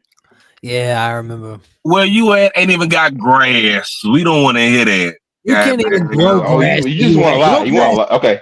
You want to lie. You're lying. You're lying. There's literally grass. You live in the desert. Grow grass. You live in the desert. Like we don't. Okay, we don't. J-Rock, he got bluegrass. You can't listen to him. Have you seen his football field? Where you live, it's a tsunami every 30 days. So y'all ain't even got. I don't know if you can even see. He ain't even got oceans. I don't know if you can even see. That's literally grass out there. Oh shit, it's green grass. That's turf. That's fucking green. That's turf. Shut up. That's fucking turf. That's all fake grass for decoration. That grass causes cancer.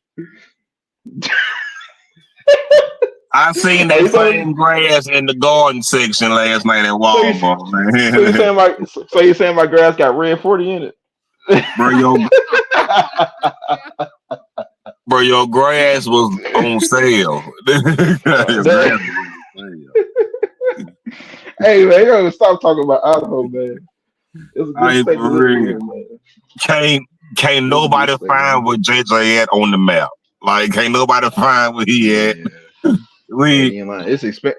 Hey, if y'all look, hey, look here. It's like trying to find Delaware. We don't know what Delaware at. Shut up.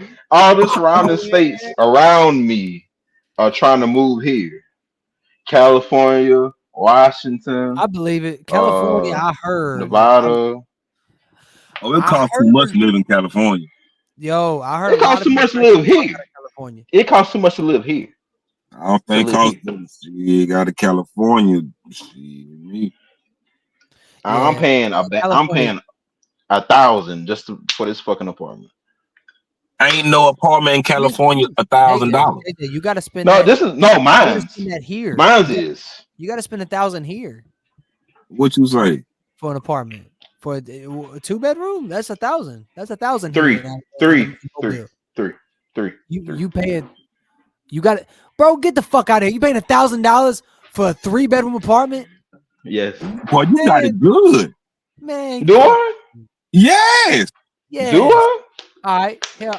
Bam. Let's look at. Please look it up. Please look it up. Please look it up. Please. Oh my God. Please look it up. Apartments. My wife. But here's the thing, though. Mine's supposed to be low. Mine's supposed to be low income housing. Low income housing. Oh, okay. That does change. That's the low income. That's what the project buildings cost. Damn, that is crazy. Yeah, in the hood, nigga. 3-bedroom. Oh. Yeah, bro. You win. It's low income. It's low income housing. Okay, I didn't know that. That does change it. That does change it. Yeah. You pay lights, water, and shit. Oh yeah. Well, I pay light, cable and all that, but they take care of the snow and water and all that. They take care of that stuff. Mm-hmm. Yeah, 3 bedrooms. I'm looking now. I'm on apartmentlist.com. Apartmentlist.com. 0 neighborhoods selected. I don't give a. I could really fuck up and put Saraland, and you know it's gonna be expensive, but I'm not gonna do that. Saraland gonna probably be crazy. Yeah. I used to live in Saraland, man. I'm gonna do right in the heart. You used to live in Saraland? Yep, sure did for 2 years. Oh, real? Before it got crazy expensive. Oh, damn. What do you prefer? Okay, it's really nice that you're asking these questions, but I'm not really looking for an apartment, so you're not the site. Oh, WWE was in Huntsville? Wow. Yeah, that's not close, JJ. I know you think. I know you've been locked up in Saraland. Bro, they had me in stripes, man. I look like a Project Zebra. I don't know if I even want to ask why. How you gonna wild out in Saraland, man? You weren't on your best behavior in Saraland, or was the cops fucking with you and being stupid? Nah, during that time, you know me, I was still doing my shit. And my first baby mama, she worked at a Lorica. You feel me? And I was going to pick her up. And I forgot what I did really. Like, you know that long ass strip where you get to that light right there, you make that left. Yeah. So shit, I made that left. Now shit, I saw him fly past me or whatever. You feel me? Yeah. And shit, I saw him hit the lights way down the street, but shit, it's a whole line of cars behind me. So shit, I ain't thinking that he coming for me. So shit, long story short, shit, that nigga pulled me over, and I had like a little sack on me or whatever, and then one of that. I'll be happy when that shit gets decriminalized. And then he got me, so I mean, but shit, hey though. In Alabama? Shit. Yeah, I know. At least he didn't catch me with that what I had on me earlier that day. But I'd been gone. Oh, no. Oh yeah, I was great. I mean, like the main reason why I got locked up because shit, I violated my probation. Oh damn! I failed 2 piss tests and they locked my ass up for you. Damn, $5.95.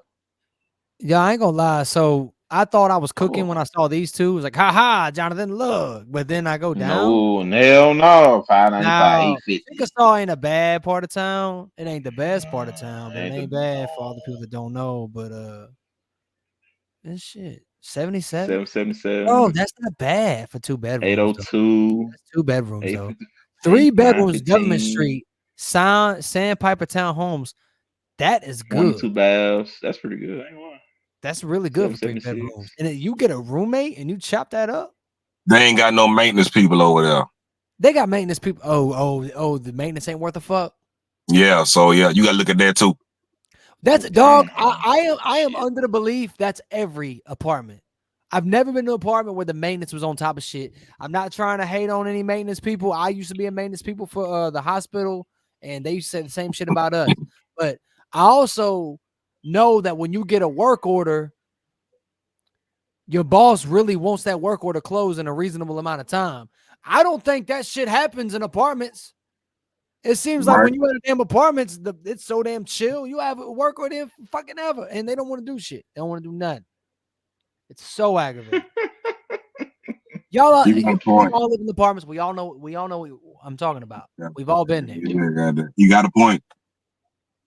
You just put in a work order, this shit'll sit there, collect dust for weeks and a month. Then you gotta like either call the office or go show your ass at the office, and then they want to act like they're on top of it and surprised. But anyway, my God, man. I don't know. We need to stop talking about houses and shit. I feel like this ain't no damn housing and. Well, I mean, I'm having a good time, but I feel like it's bringing out the worst part, with the worst side of me for real. He started. Blake started tweaking. We heard. I feel like. I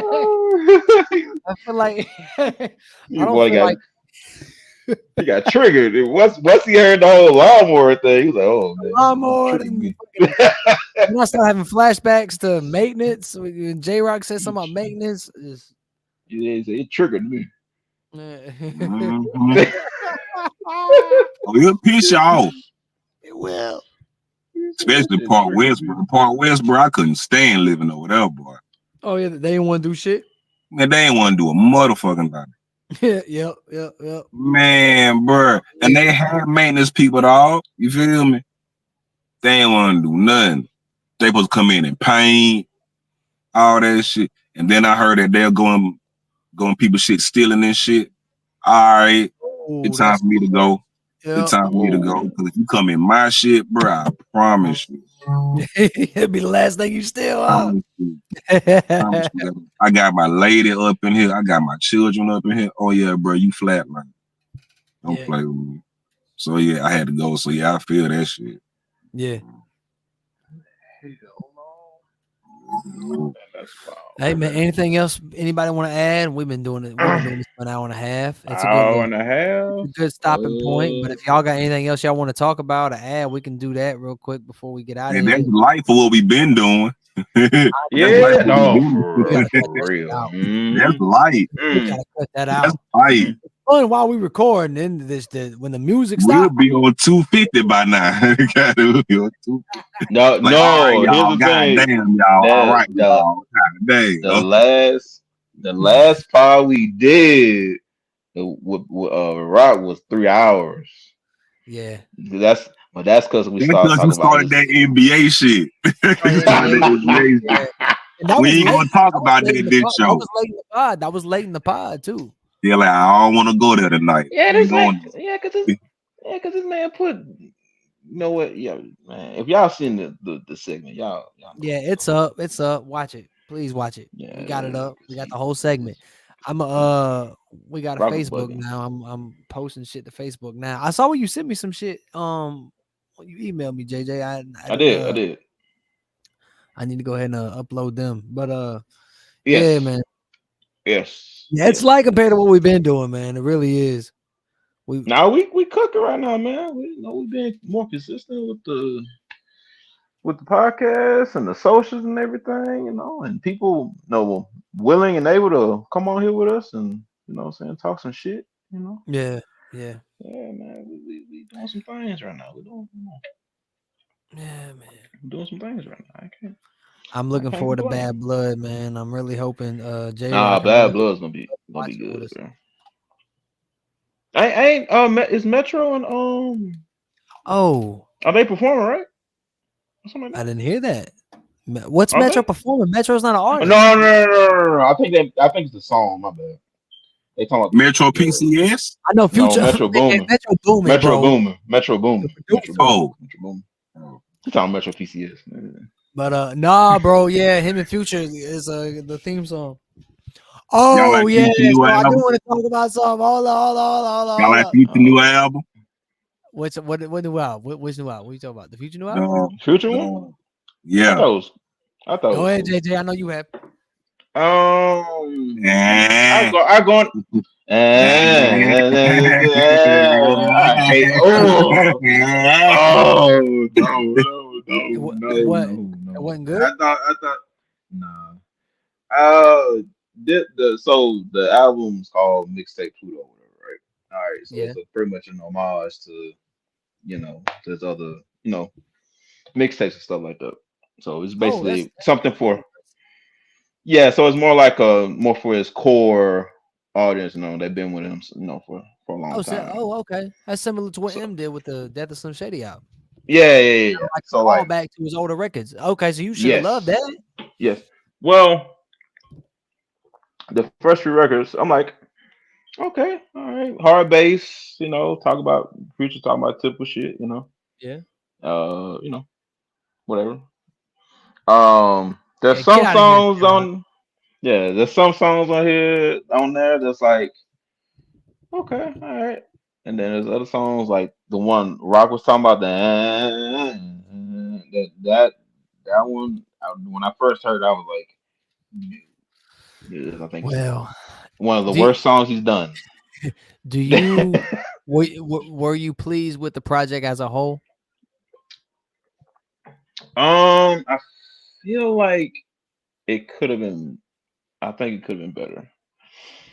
Because I've listened to his other stuff from back in the day and all that. I've been listening Yeah. to him for a long time. So like, Yeah. uh, I feel like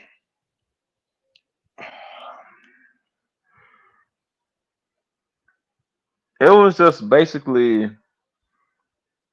like his album in 2022 that he dropped, where there are songs that is like hard hitting, what I'm saying? He's talking this shit or whatever. And then some songs fall flat. So that's how I kind of felt with this album here. Now I feel like production wise, this might be some of his best Oh wow, production. that's saying a lot. Yeah, production wise, because even like even like um the Don't Trust You albums and all that, there was great production on there. Oh yeah. Oh yes. Yes. Yeah, it Absolutely. was great. It was great production. Yeah, well, I think this is some of his best production that he has had in That's saying his something. career so far. Yeah. Did you like this album better than the 2022 album, Mm, or it didn't hit the same mark? I'm trying to think because like Damn, you must not like neither one of the albums because it seems like you're no, not having. because 22 had that smash hit with Wait For You. That was hard. Yes. Uh, he had that nigga on there. It had the one with Kodak on there. It had The Love Is Better. Chickens. Man, it had some smacks on there. It's just with this one. This album was a little bit more grimier, I guess, with the hard hitting bass and all that. I just felt like I just needed a little bit more. There's a few hits on here, but So people, it was solid. yeah, It was solid. yeah, I'll probably give like a 7. I'll probably get a 7 out of That's a 10. very high rating, JJ. I'll probably get a 6.5, You must give 7. you must give his other Four. albums like 9 and 10, which makes sense as your favorite. Oh, Artist. like let me tell you that, like, if we're talking like when he was on his run, like mid, like 2014 and all 20 that. teens. Yeah, 2010. Oh, we talking What's about. Future's best album? Is it Dirty Sprite? Yeah, that's DS2. DS2 might be his best album. Damn, then you got to think about the Future album and the His album Hendrix with Drake album was too. crazy, personally to Album with me. Drake was crazy. Yes. That was a great album too. That was a great album too. Um, Even the Hendrix one. The Hendrix one, I feel like they Oh, don't get enough credit because he was more in his singing bag yeah, on that one right there. He was in his singing bag on that yeah. one. The only album I really didn't listen to, or I really didn't have interest in it really, was the Uzi and which one? The Uzi one. I didn't really have much interest in it. Really? Yeah, nah, it wasn't really interesting. I heard it was all right, but I wasn't interested in it. Shout out to Uzi though. That's good. Shout I out to never Uzi. knew your perspective on future albums. One day we're gonna have to rank future albums. Hey, I'm down. I would like to I'm do with that. some I would future like albums. to. Okay. I have not listened to every future album, Yeah. and it's hard to listen to an album one time and get a definitive ranking. So your ranking would be more important than mine. But I wouldn't mind just crash listening to every future album, which is a terrible way to listen to someone's catalog, by the way. But I would do it just for the pod, and then have us both rank, and then and then we do the same thing for. We could do we could rank Kanye. Have you listened to every Kanye album? Oh, I don't think I listened to every Kanye album. I didn't hear the what's the one he recently put out? Vultures too. Nah, I don't think I listened to that one.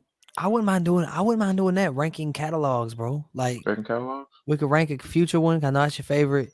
We could rank Kanye. Yeah. But Jay.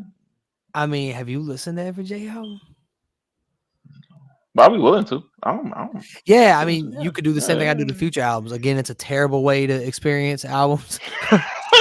but yeah, you could just crash listen to just binge listen to Jay's catalog or M's catalog. Like I wouldn't mind doing the Eminem ranking.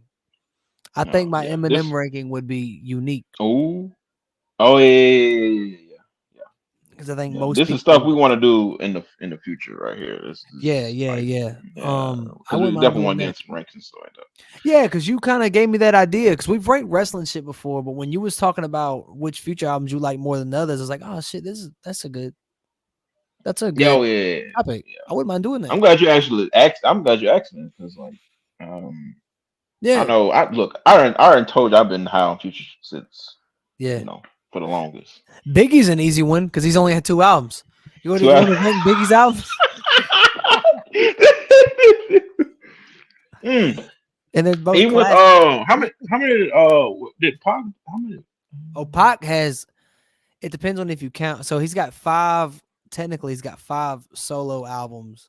I count the Thug Life album. So in my head canon, he's got 6 albums because Thug Life was a group he came out with in '94 because they only had 1 album and Pac was so like heavily in that album. I consider that Pac's 3rd album. But okay. In my opinion, if you asking me, since I asked you about Future, yes. If you're asking me,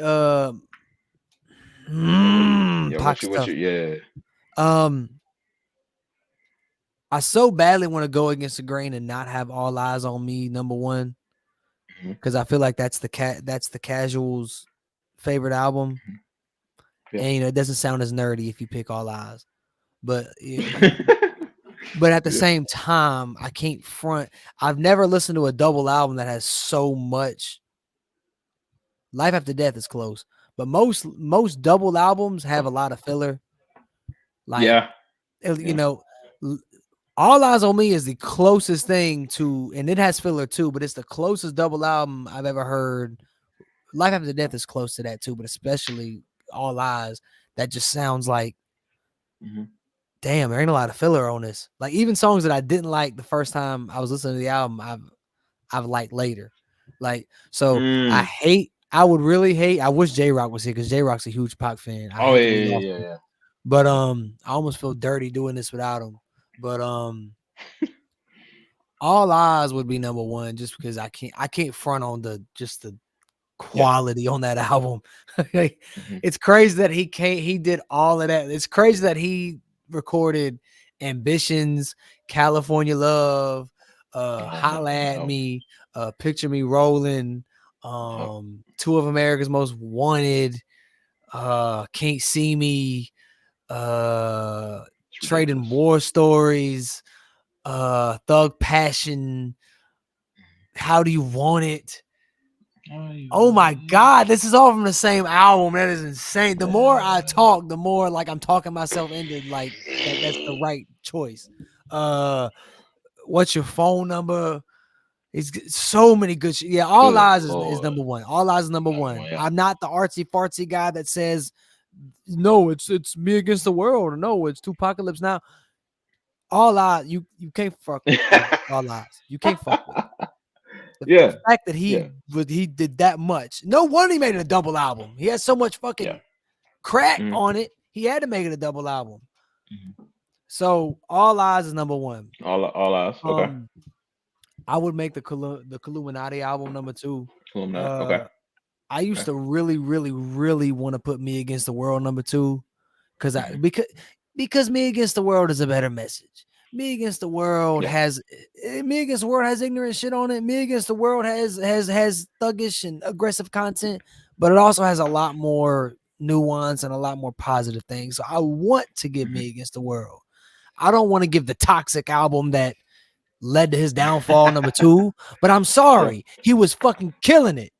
Like Bomb First was one of my favorite intros of all time. Bomb First, the Hail Mary, Toss It Up, To Live and Die in LA.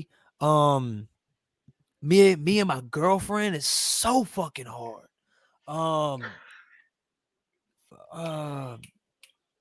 What's the outro song?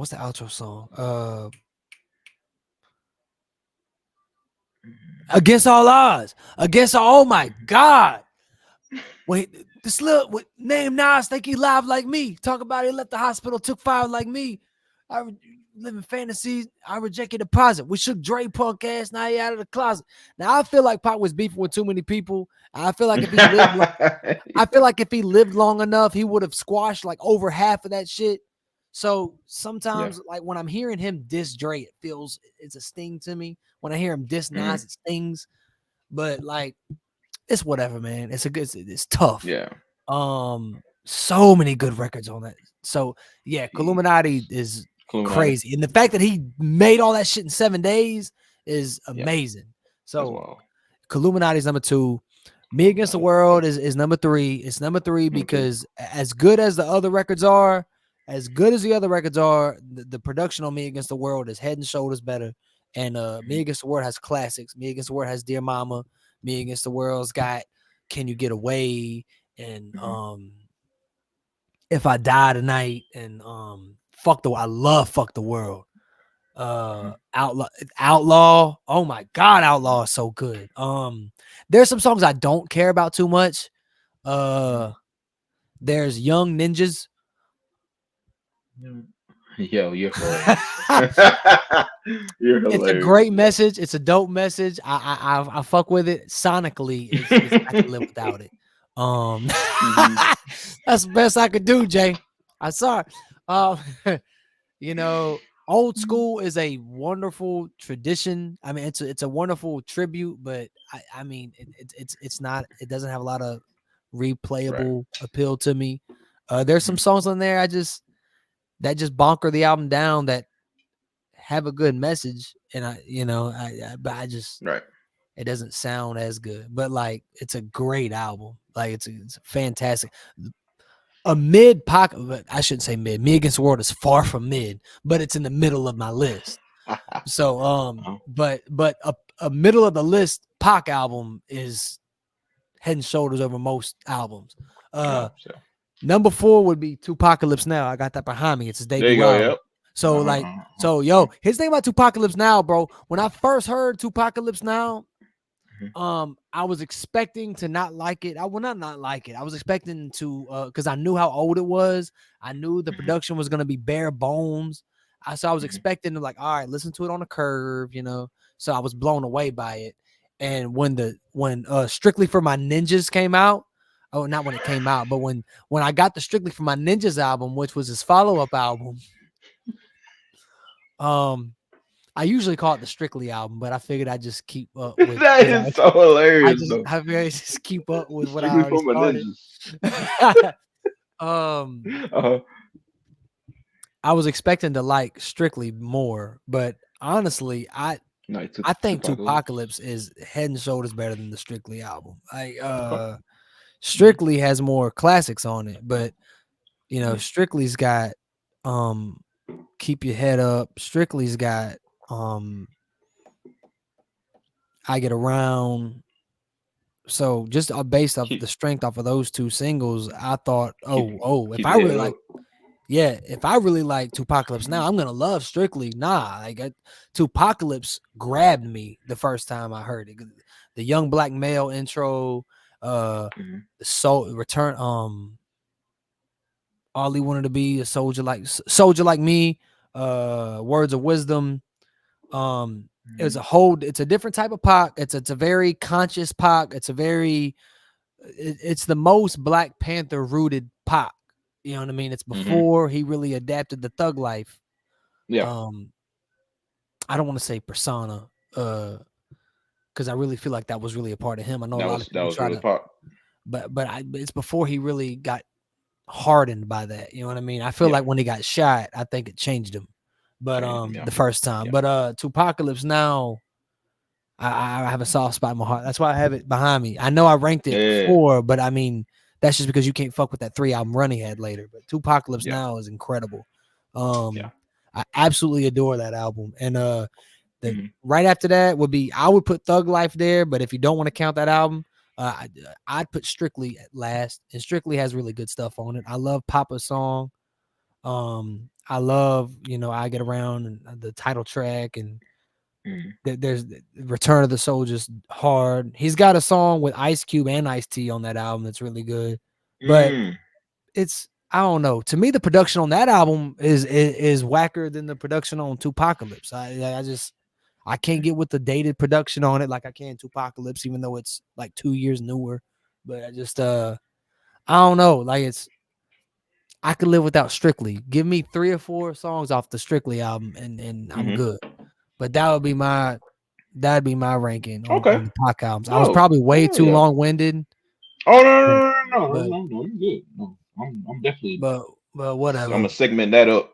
That's perfect. Yeah. That is perfect. That's perfect. Now, before we get out of here, I do want to say our predictions for Bad Blood. Yeah. Because we didn't. We didn't really talk about Bad Blood too much. We didn't go into detail about it. We're very unstructured with the wrestling shit. Yeah, we are. I mean, we're like so bad. It's whatever, dude. Like, we're wrestling first, but at the same time, like the other shit, we get higher numbers on. Yeah, we talked about a lot of like music and like just not even like wrestling stuff, really, like really and truly. Well, I think cool. we talked about it like the first time, but we had a very wrestling-centric episode. We're our turntables. Yeah, Turnbuckles and Turntables. That's precisely why we marketed ourselves that way. That's why we were careful with how we marketed ourselves. We didn't want to put ourselves in a box. That's why we're able to have an episode like last episode where it's mostly wrestling. We talked about 2K, we talked about games, we talked about basketball, but it was mostly wrestling. And then we can have an episode like this. You're listening to Turnbuckles and Turntables, ladies and gentlemen. This is kind of the whole show. I mean, we do. And that we're gonna have a divided fan base. The more we keep on, we're gonna have people that fuck with this content more, and we're gonna have people that fuck with the wrestling thing that really don't really care about the other stuff. They're not really into hip hop. They're not really into sports, basketball stuff. They just like here's talking about wrestling. So we kind of got ourselves in a little bit there. I mean, but I mean, it's whatever. I feel like we feel that's why we started the show that we feel like there is a large amount of people that enjoy both. That like both, that fuck with both. I've met a lot of people like that. That's why we have so many people as guests on here. So I don't even like saying guests. At this point, they're part of the show. At this point, it's family. At this point, I mean, they might not produce or nothing like that, but I mean, they're still talent. You know, they're still part of the show. Yeah. But so with that said, Bad Blood. Yes, sir. What do you feel? I'm gonna let you start it off. What do you feel is happening with Roman and Cody? What do you think is gonna happen with Roman and Cody? Ooh, okay. With Roman and Cody. Is it Jacob and Solo they're fighting? Yeah, Jacob and Solo, yes. Okay, I thought so. I didn't think it was the champs. Go ahead. No, it's Jacob and Solo. It's really good how they're building up the story with Cody and Roman. Even like when they met on the football field, that was dope. That was dope. That was dope. And now he's making everybody look a little crazy. Now that he's working with Roman, I mean, Kevin I Owens like is how looking at him Kevin and Randy are crazy. questioning it openly. I really like that. Hell, what about Seth? Seth sacrificed his damn self, even. Like I like what they're doing. I love the story. I love the I tension. love what they're teasing with Kevin Owens. Do I think he's gonna turn or whatever? I don't think so, but I don't know. I didn't think. I don't know if I thought they would do a tag match for Bad Blood, but this is probably like the best probably decision for sure. Especially leading up to like Survivor Series is gonna be here in the next month. So like yeah, with that looming in the corner, yeah, with that looming around, I mean, it's only gonna build up to. Cause I'm wondering like what the hell could happen at Bad Blood? Like what really could happen? Yeah, I wonder if it's just gonna be a Like, straight show, just with the wrestling match, or will there be big angles? there's gonna be some shenanigans going on. You think you calling shenanigans? With the blood? Yes. Come on. Drew and Punk has got to be the best match of the show. It's destined to be. Is it? Does it main event? I don't know. It absolutely has the. Do you put the? Well, it's tough because the two biggest stars in the entire company are teaming together. That's an event. Yep. I'm more excited about the Cell match. Yes. But I mean, when the two biggest stars who headline WrestleMania against each other are teaming up, that I don't want to say it's like when Cena and Rock teamed up because it's not, but it's still it's still our biggest people. Period. Yeah, teaming up. So I mean, I could see either one. I say yes. Let the Cell close it. But if I'm booking it, but at the same time, if Roman and Cody does it, if they close it, what are you gonna? I mean, what can you say against it? It's the biggest stars. It's Roman's return match. It's Roman's return match. Return match. Yeah, you're not gonna let that close. On top of it, he's teaming up with his op. Like his op. Yeah. Yes, I mean, I get it. I get it. But yeah, I mean, I would say the Cell match. But I mean, it is what it is, bro. Who you got winning? Roman and Cody? The Roman and Cody versus the Bloodline? Yeah. Bloodline's got to win. If Roman and Cody, who don't even like each other, wins, I mean, what does that do to Cody and Solo? Who takes the pin? I mean, Solo and Jacob. Who does take the pin?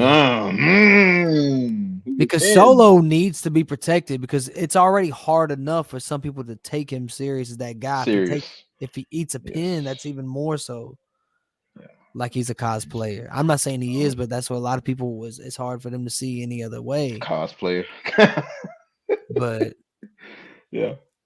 Damn, who does take the pin? Or does it end in shenanigans? I think it might end. DQ? Oh, that's a chicken shit way out of it, man. DQ? That's a chicken shit way out of it, but that might be the only play. DQ might be DQ. It might be the only play. Nobody can, because if we're really being honest, nobody can get pinned. Roman can't get pinned. Cody can't get pinned. Roman's the big return. Solo can't get pinned because I mean, you want him to be taken serious, and Jacob definitely can't get pinned. Solo would be the easiest one for me to get pinned, but at the same time, that's the problem. Yes. Like He wanted to be a that herein lies the problem. Like that's why no one considers him a threat. Yeah. Like, and Jacob can't get paid out, so it might be shenanigans with that one. It might. Yeah, like Jacob can't be tamed or something. Jacob just goes crazy. Something like that. Yes. I'm surprised they've taken so long for Sammy and Gunther to be official. The answer is no. The answer is no. So kayfabe wise, is Gunther scared? Because Sammy's the only person to beat him. Is he scared? I think he might be. Because he's never done that. Usually I would accept your challenge, and he doesn't care. But Sammy's the only one where he's like, you're not worth it when he's the only guy to beat him. So storyline wise, is Gunther scared? He might be because Sammy. I don't have the answer to these questions. At least on the main roster, Sammy is the only one that's beaten. The only one. And then if we count NXT, Braun Breaker beat him too. Did Pete Dunne beat him? No. Pete held the title after Pete got beat by Gunther. Oh yeah, that's right. Pete got beat by Gunther. Yeah, man. Yeah. We'll see. Shout to Pete Dunne too. We didn't even mention that Jey Uso is a new Intercontinental Champion. That's my God! Yes, that's how much we're slacking on this whole. Oh my God! Salute to Jey Uso. Salute to the Yeet Man. May I say that like that false finish was so beautiful because I was so sleepy when that match finally started, and when Jay kicked him and splashed him, and Homeboy kicked out. I just let out a I just knew. Here we go again. Here we go. And then when he won, oh my God! Oh, thank the Lord! It's time. Life is good right now. You have LA Knight. Life is good. LA Knight is a U.S. champion. Yeah, man. Jey Uso is Intercontinental champion. Life is good. What a time to be alive. That is crazy though, bro. Life is good. Jay is IC champion. Who would have thought? Who would have fucking thought? Well, if you remember, bro, it's weird to think, but the Usos took a while to win the tag team titles. I remember when they finally won. You know what? It felt like, wow, finally. Because me and you were like, oh, these dudes don't have bad matches. They don't have bad matches. They don't. They don't. Yeah, this was face paint era. Yeah, they don't have bad matches. They don't. We've been saying this. So like, yes, it did take them a while to finally get the big one. So man, it's just watching somebody just like grow into a character, and it's the best part of watching it so long, man. It's the best part of this is what Triple H is talking about right here. Like even I think he even said in the documentary, people know it's predetermined or whatever, but yes, he did talk about that. Yep. Yeah, he's like, if people just invest in the characters and the storylines, like, I mean, like, come on, that's the big payoff right there. It's still real to me, damn it. It's still real to me. So salute to Jay, man. Yeah, man. And Braun Breaker is gonna be all right. He gonna be all right. Braun Breaker is a stud. Braun gonna be all right. He's already done beat Sami Zayn at a major show like SummerSlam in his rookie year for the Intercontinental title. He's already on that cusp. He's good. Like he'll be World Heavyweight Champion at some point. It don't need to be too soon, in my opinion. Braun got it. He's got it. He's got it. Are you? Yes. He's got it. Yes. I mean, there's so many things to be excited about. Braun and Bronson, they've. Oh man, I love it. I love it. Even Andrade and Melo. It's getting. Andrade and Melo's really good. Well, yeah, I want to talk about that too. One thing I'll say about Braun and Bronson, though, bro, is Braun and Bronson. It's getting Braun back to his roots of being that monster that just destroys shit, and you just have a fun time watching. I'm not finished with you. I'm not finished with you, and it's always like, I know he's having the best. He's having a renaissance right now. Yeah, this is a renaissance. Braun. It is for Braun. It is. Yep. This is what I've been. That's what I've been missing for Braun. Yeah, and He Bronson's needed this. yes. Oh yeah. Shout out to Bronson Reed too, man. He's been Yeah. doing the damn thing. He's been Yeah. killing it. What a dance partner. And Hey, he can move too. He can move. yeah, big boys He can can move move. today. He can move. He can move. Big boys got to move today. Yeah. Once I see him do a suicide dive, I was like, "Whoa, Yeah. dude, his size should not." Well, I guess I seen Samoa Joe do it too, but yeah, Bronson's way bigger. So Mello and Andrade, man, they have been killing it. Yes, I love it. Match number 5, they did this spot. I wasn't a big fan of. Like, remember the side Russian leg sweep on the barricade? Yes. Yeah. So I don't know, when they do shit like that, it takes me out of it because it just looks so choreographed. Like choreographed, so cooperated, bro. And like, I get it; it's a show. Just turn your brain off and watch the impressive athleticism, and it's fine. It didn't ruin the whole. It's hard to sometimes because you be like, man, like when they just stand there or whatever on the outside and they're like kind of punching each other or whatever. Like on the outside, oh, somebody's gonna dive on this. Oh, just do this, do this. That and then they just jump on you. Oh, that spot needs to jump off a cliff. I hate that spot. Oh my god. Yeah, man. Like, and then the people that don't get hit, they fall over too. I don't like a barrage chops early in the match unless it's someone like Big Show who it just looks like he just overpowered you. But like, barrage chops. Oh, hey. I like the chops later in the match because my head canon is they're so wore out, they're just chopping each other. Okay. We got to get back to the Black Blood because there's more stuff on storylines too. Liv and Rhea. Dom Mysterio in a Shark Tank. Yeah, I do like the shark cage thing. It's so pro wrestling because like it'd be so much easier to just ban him from ringside, and it does the same thing. But I get it. It's the theater of he's hanging up, and now what he's gonna get out? Is he gonna get out? Now salute to the people on Twitter. That is theory that someone might show up. Someone's gonna show up. Somebody, maybe Raquel. Maybe Raquel. So to the maybe he's had our problems with Rhea in the past. Is she gonna say? And she's friends with Liv, their former tag team champion. She's friends with Liv. Yep. Mm-hmm. But I don't want to. Do I want to see a heel Raquel? Yeah, fuck it. Why not? Yeah. She why not? I mean, the last time I seen her heel was in NXT, but I love Raquel, man. I love Raquel. Me too. She can move. She's got that muscle. She's perfect for Liv though, to being like great look. That bodyguard like type. Heavy. Yeah. It's kind of like what Nia is perfect. Right now. Yes, perfect. Yeah, perfect. I love that. Man, now you got my hopes up. You got my hopes up now. I really want that to.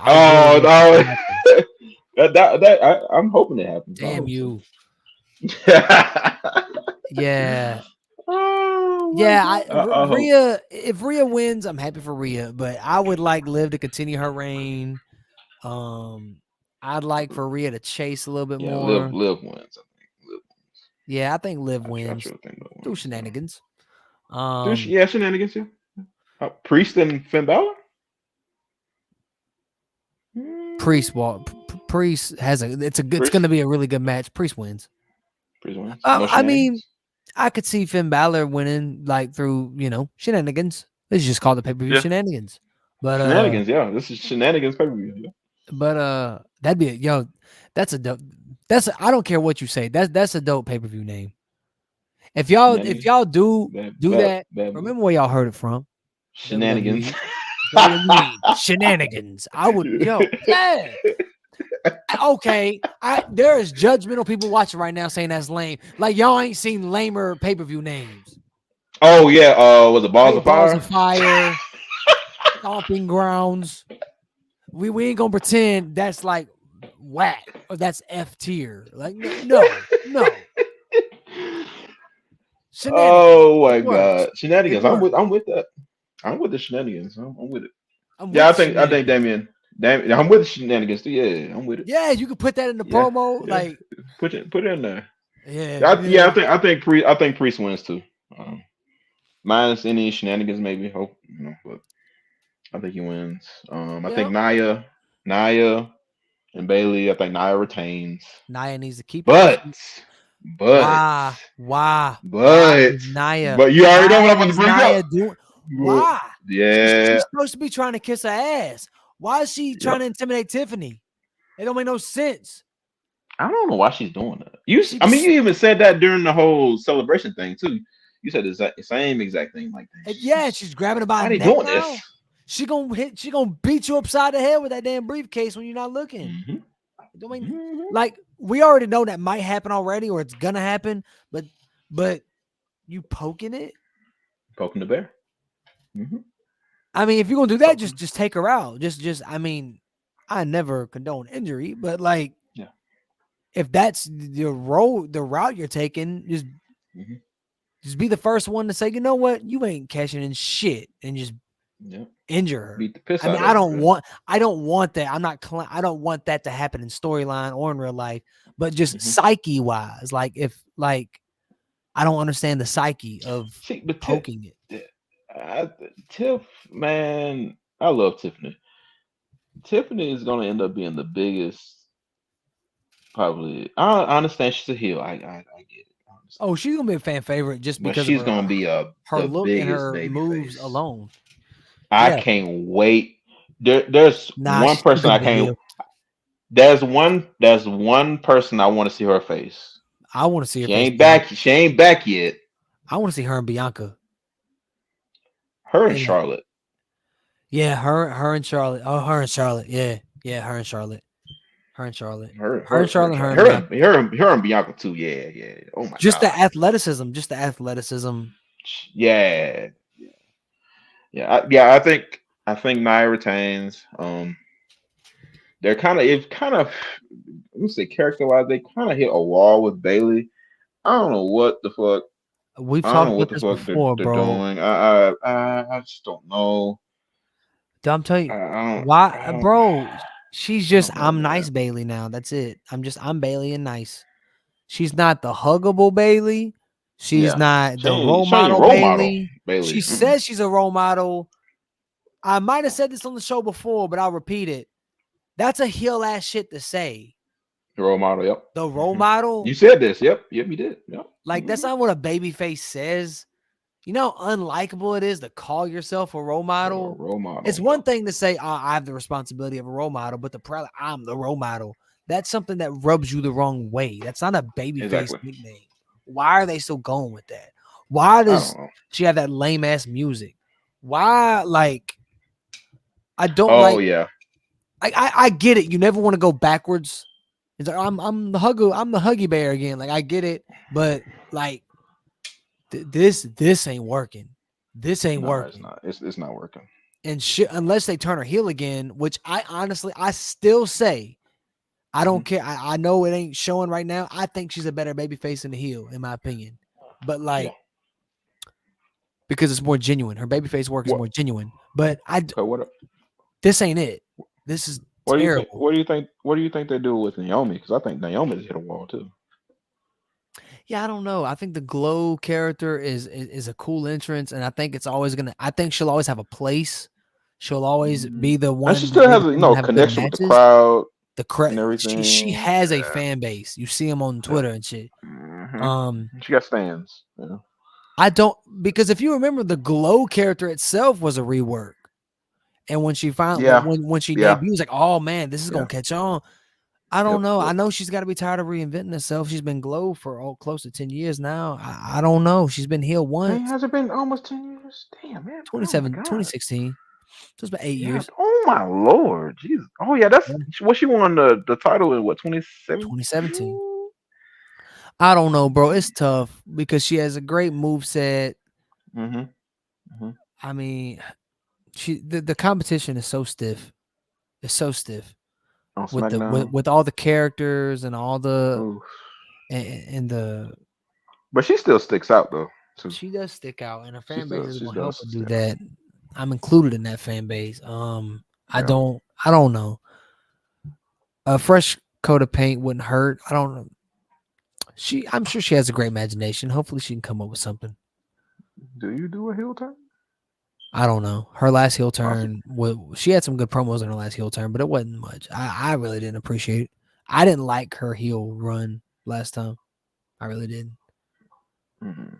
I like some of her promos against Paige, but like her ring work wasn't that great as a heel.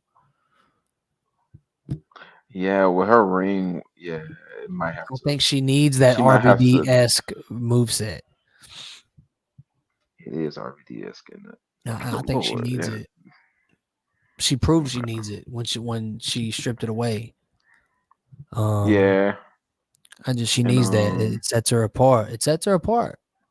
She's a former dancer, bro. So I mean, yeah, that's true. Those type of moves, I mean, it plays to her strengths, and I don't know. I don't know.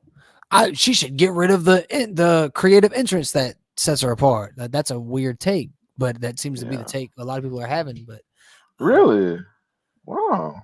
Well, not just the entrance, but just the character period. That character's entrance, basically. You know, I love Naomi, man, but I don't know, man. Shit, I don't. But I don't think it's a wait her turn. Sometimes I just say, oh, just let them wait their turn. Their time will come. I don't think it's a wait her turn thing. I don't know if the company will ever give it to her. Because she's getting old. She's not old, but she's getting older while younger people are coming in. Yes. That's even like she was doing her thing in TNA. She was Knockouts I was so proud of her. She Knockouts Women's Champion. And I think that got WWE's eyes on her like, oh, you Knockout Women's Champion. She proved she could do it. Ooh, okay, we'd like to have you back over here. Maybe we can smooth some things out. Vince is not here, you know. I was hoping Mercedes would be right behind her, but she's killing shit in AEW. Shout out to Mercedes too. She's doing a damn thing too. Highest paid woman in wrestling? Highest paid, right? I think. Is she? She's making more than anybody in WWE? I think. Bro. She's made more money than Ronda? Or you mean currently? You don't mean in history. I'm talking about currently.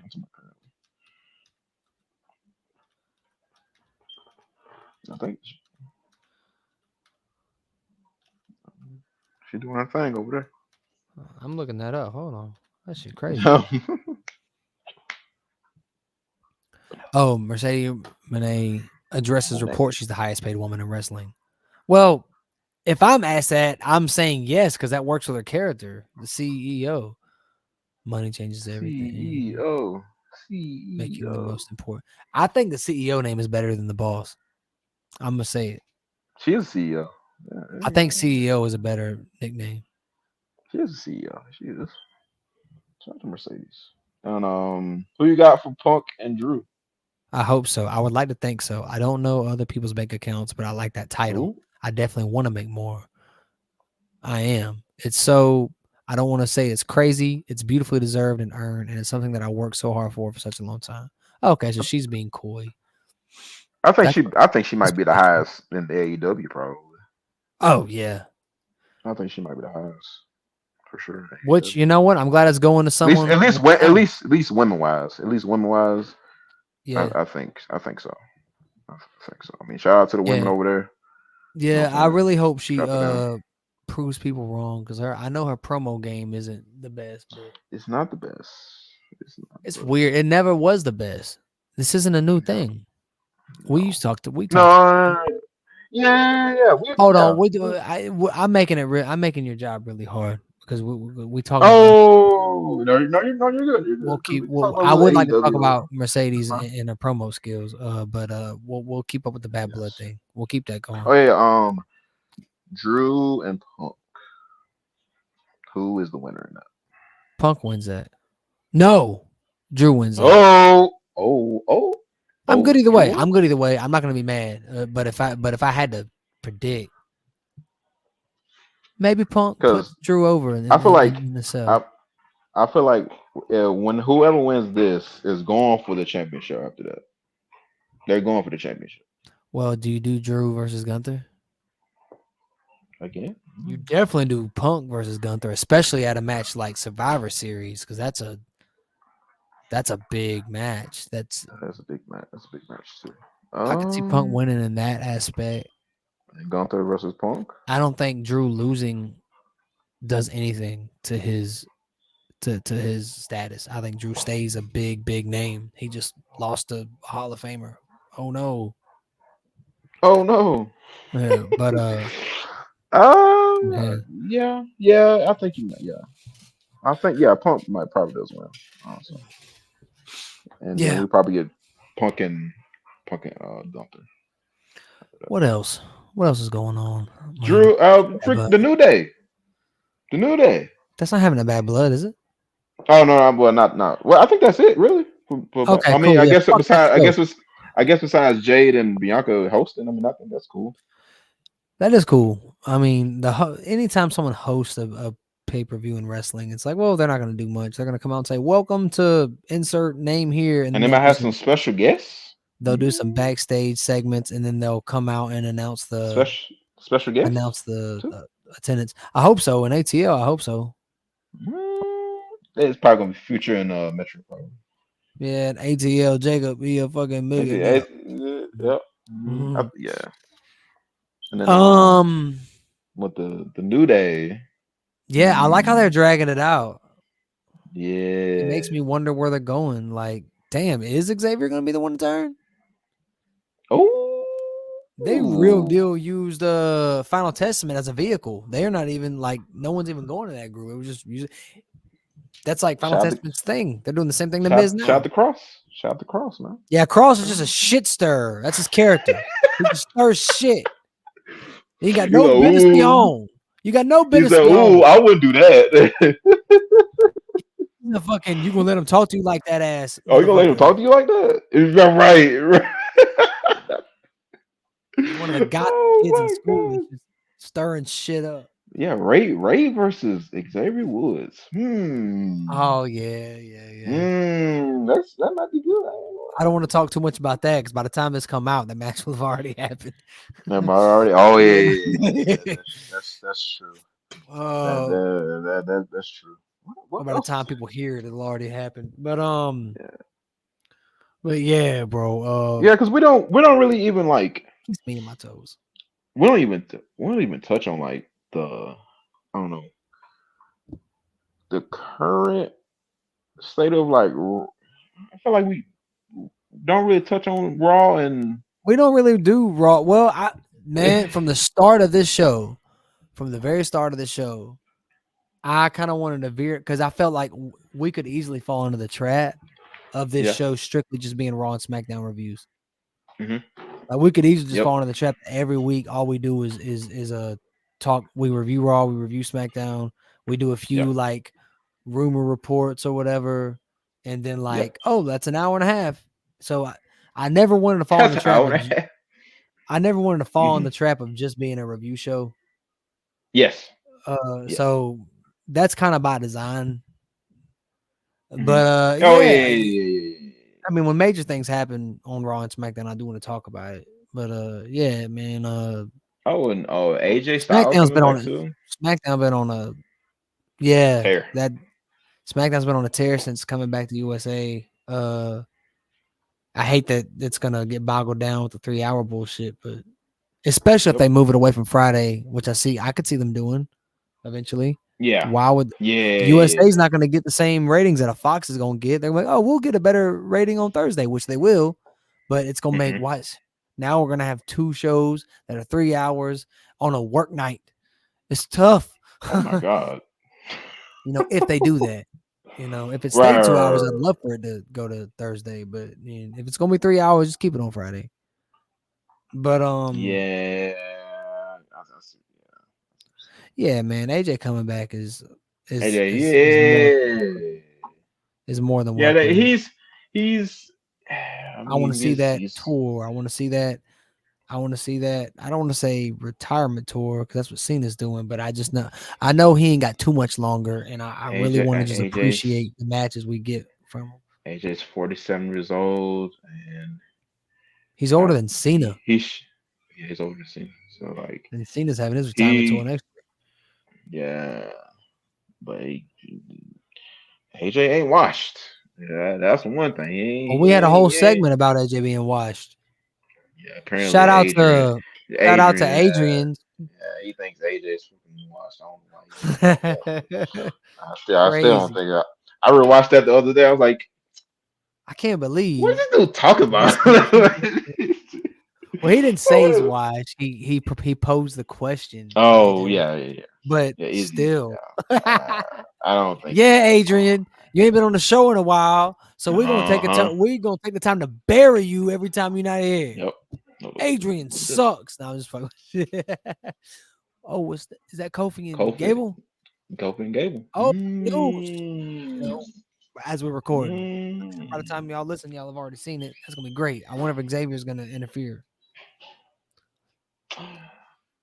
Ooh. I don't know. Because he got his own. I'm not sure what I don't know. Bro, we've been. Then last. Oh, one more thing. Last Monster Standing on Raw. Yes, that goes back to the Braun and yes. Braun and Bronson has been such a tear, and I'm very excited to see where they go next. I hope they're both better off after this is over. They've really entertained. They've entertained the hell out of. I have been sports entertained thoroughly. Yes. I wonder. I wonder when Seth comes back after all this. I guess he came back too early last time. Oh, that's what I'm guessing. Because he came back and then he got written off again. I'm guessing he came back too early, like injury wise. I don't know to be a fact, but I mean that's what I'm thinking. So SummerSlam is gonna be in MetLife Stadium. It's gonna be a 2-night event hosted by Cardi B. I'm so excited. I'm so excited about Cardi hosting that. She is such a great entertainer. Yes. She's gonna be perfect. I can't wait to see her interact with the superstars and shit. It's gonna be in her house. It's gonna be in New York, MetLife. I love it. Yeah.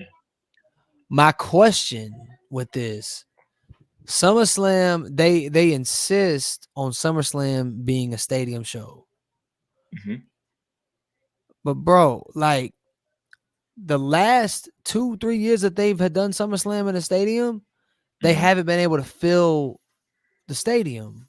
It always shows like half of the stadium tarped off. This is the same thing with AEW we talk about, but like it was a little lesser degree here, but it's like you could pack out a basketball arena. You could pack it out. Why are you insisting on these stadium shows just because it looks good when you have the camera pan to one side? Like, I don't know. I hate that fake stunting bullshit. Just pack out an arena. Like, why? Like, I would like it to fill out a stadium, but it hasn't done it. Obviously, SummerSlam ain't got the name WrestleMania has yet. But like, do the 2-night arena. I like the 2-night thing. I love that. Make SummerSlam a 2-night event. That's dope. SummerSlam sounds like a lit ass summer concert festival anyway. So like, that being a 2-night event is great. But like, I don't know, bro.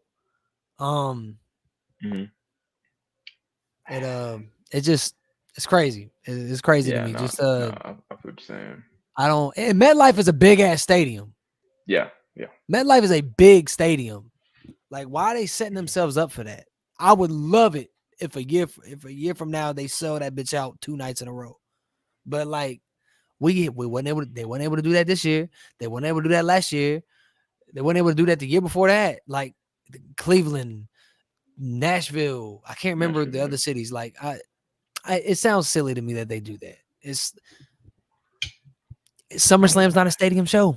WrestleMania is, Royal Rumble is. And Royal Rumble is baseball stadiums usually, which is a little less than football stadiums. I don't understand. Unless they do SummerSlam internationally, I don't see SummerSlam as a football stadium show. Ooh. Do the motherfucker Madison Square Garden 2 nights in a row. That's a stunt. That's a stunt. That's a flex. Why you got to do MetLife? Like, we don't believe you. You need more people. You know what I mean? Like, I don't. It's crazy. Like I hate that. Same thing with AEW. I feel like AEW they still doing these arena shows because they want the presentation of being big time. They want the presentation of look, like on TV it looks major league, and I think they're scared to NXT can do that because NXT was going to do an arena show in St. Louis and they scaled it back. That's okay. NXT is supposed to be developmental anyway, so it don't mean nothing. AEW, I think Tony is probably scared of it looking like a TNA type show, because TNA is not even trying to do arenas. I think that they're not. No. So AEW is trying to keep. It's got to be just trying to keep up with the image. It's got to be an image thing. But they don't. Because why else would you do these basketball arenas? You don't. They really don't have to do that. They don't. Man, I'm sure you've heard that a million times. AEW could pack out a 5,000, 4,000 seat arena easily. I think easily, and it would look so good on TV. But I think that they want to look like the WCW to the WWE. They want to look like the Pepsi to the Coke. They want to look like, you know what I mean? So, but that goes undone when you go on the internet and you see what it looks like outside the cameras. I don't know, man. That's. I guess when they did the whole All In at Wembley. I guess that looked good for them, but it's also an international crowd too at that. Yeah, international crowds is they love their wrestling. That makes sense. Yeah, so that makes sense, but I agree. They should just kind of just maybe scale it back. Do those 5,000 seats. Yeah, you have sell those out. You have an all-star roster. You have an all-star roster and a cult-like following. Just. Yep. I agree. Do small arenas for a little bit. Yep, I agree. But they chosen not to. So yeah, I understand that. But my beef is with WWE when they do the same shit. Like you're not like it's not a stadium show. Yeah. Jim Cornette said one thing one time. The Royal Rumble in 90 was it the 97 Rumble? Yeah, the 97 Rumble was in a stadium, was in the Alamo Dome, right? And this was when WWE was like doing really bad financially. It's like their worst period. And Corny, he said we all of a sudden we had a stadium that needed a show instead of a show that needed a stadium.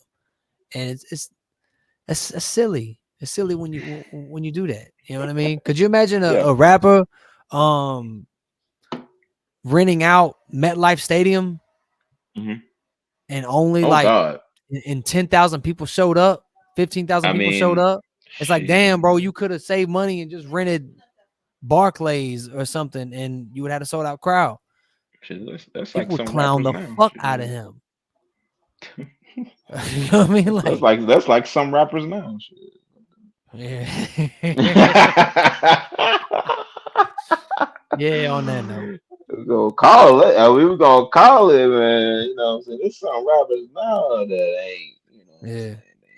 Well, hey man, I think we did a pretty decent job of covering everything. We were gonna wrap up like an hour ago, and we went on a soliloquy. We got a little more. We got a little more mileage out of it, but I'm gonna go ahead and end it here.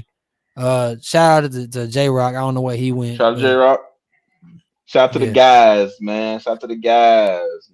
Yeah. We had to go to the OG 2-man booth for an hour. That's crazy. Yeah. Wow. Yeah, it's been a while. The 2-man. Yeah, it's been a minute. But anyway, everybody, appreciate. Shout out to all the support. You know what I'm saying? Follow the TikTok right there. You know what I'm saying? At TNT. Yes, TNT on TikTok. Like us, follow us on Facebook. Turnbuckles and Turntables on everything. IG. Subscribe to us. Hit the bell on YouTube. Leave a comment. The more engagement, the better. Stream music, man. Stream God Protect Me and spend some. Man. Yeah. Stream it. Yeah. Stream that shit. Watch the video. Spend a whole Saturday night shooting that video. That was dope too. That was dope. Hey, thank you, man. Appreciate it. That was dope. Thank you, dog. I really appreciate it. Saved a lot of money, man. I did that shit with a cell phone, a ring light, and CapCut. So it fucking. CapCut is a lifesaver. I've done the video shit before. Shout out to Zaire. Like it's shout out to Zaire too. Yeah, absolutely. It's great. I wish I could do it now, but like I had to like. I was like, man, let me see if I can cut a corner here real quick. See how it turned out. Shit didn't turn out bad. But shout out to Nard too. Nard Kids, my engineer / producer. He that was his studio we shot in. Oh hell yeah! He was super cool. Shout out to Perry too, man. I see you, my boy. Producer. I see you, my boy. Yeah, he got in the video. He got in the video. Yeah. I see you, my boy. Yeah. My man a beast within beats, man. Follow him on YouTube, BeatStars, Facebook, all that. Detroit Perry. Yeah, tap in with Perry, man. Tap in. Yeah. Tap in. Get on the bandwagon now. Facts. But yeah, bro. We gonna get on out of here. It's time to shut this house down. I'ma holla at you, bro. See y'all next time. Shout out to everybody that's been kicking it with us. Shout out to J-Rock. Man. And we'll see y'all next time. Appreciate all the support, man. Thank you. Man, I promise I'ma take it to the peak. I was on fuels, now I'm on full, no bull. I remember when my tank was on E. I swear. Bet on me,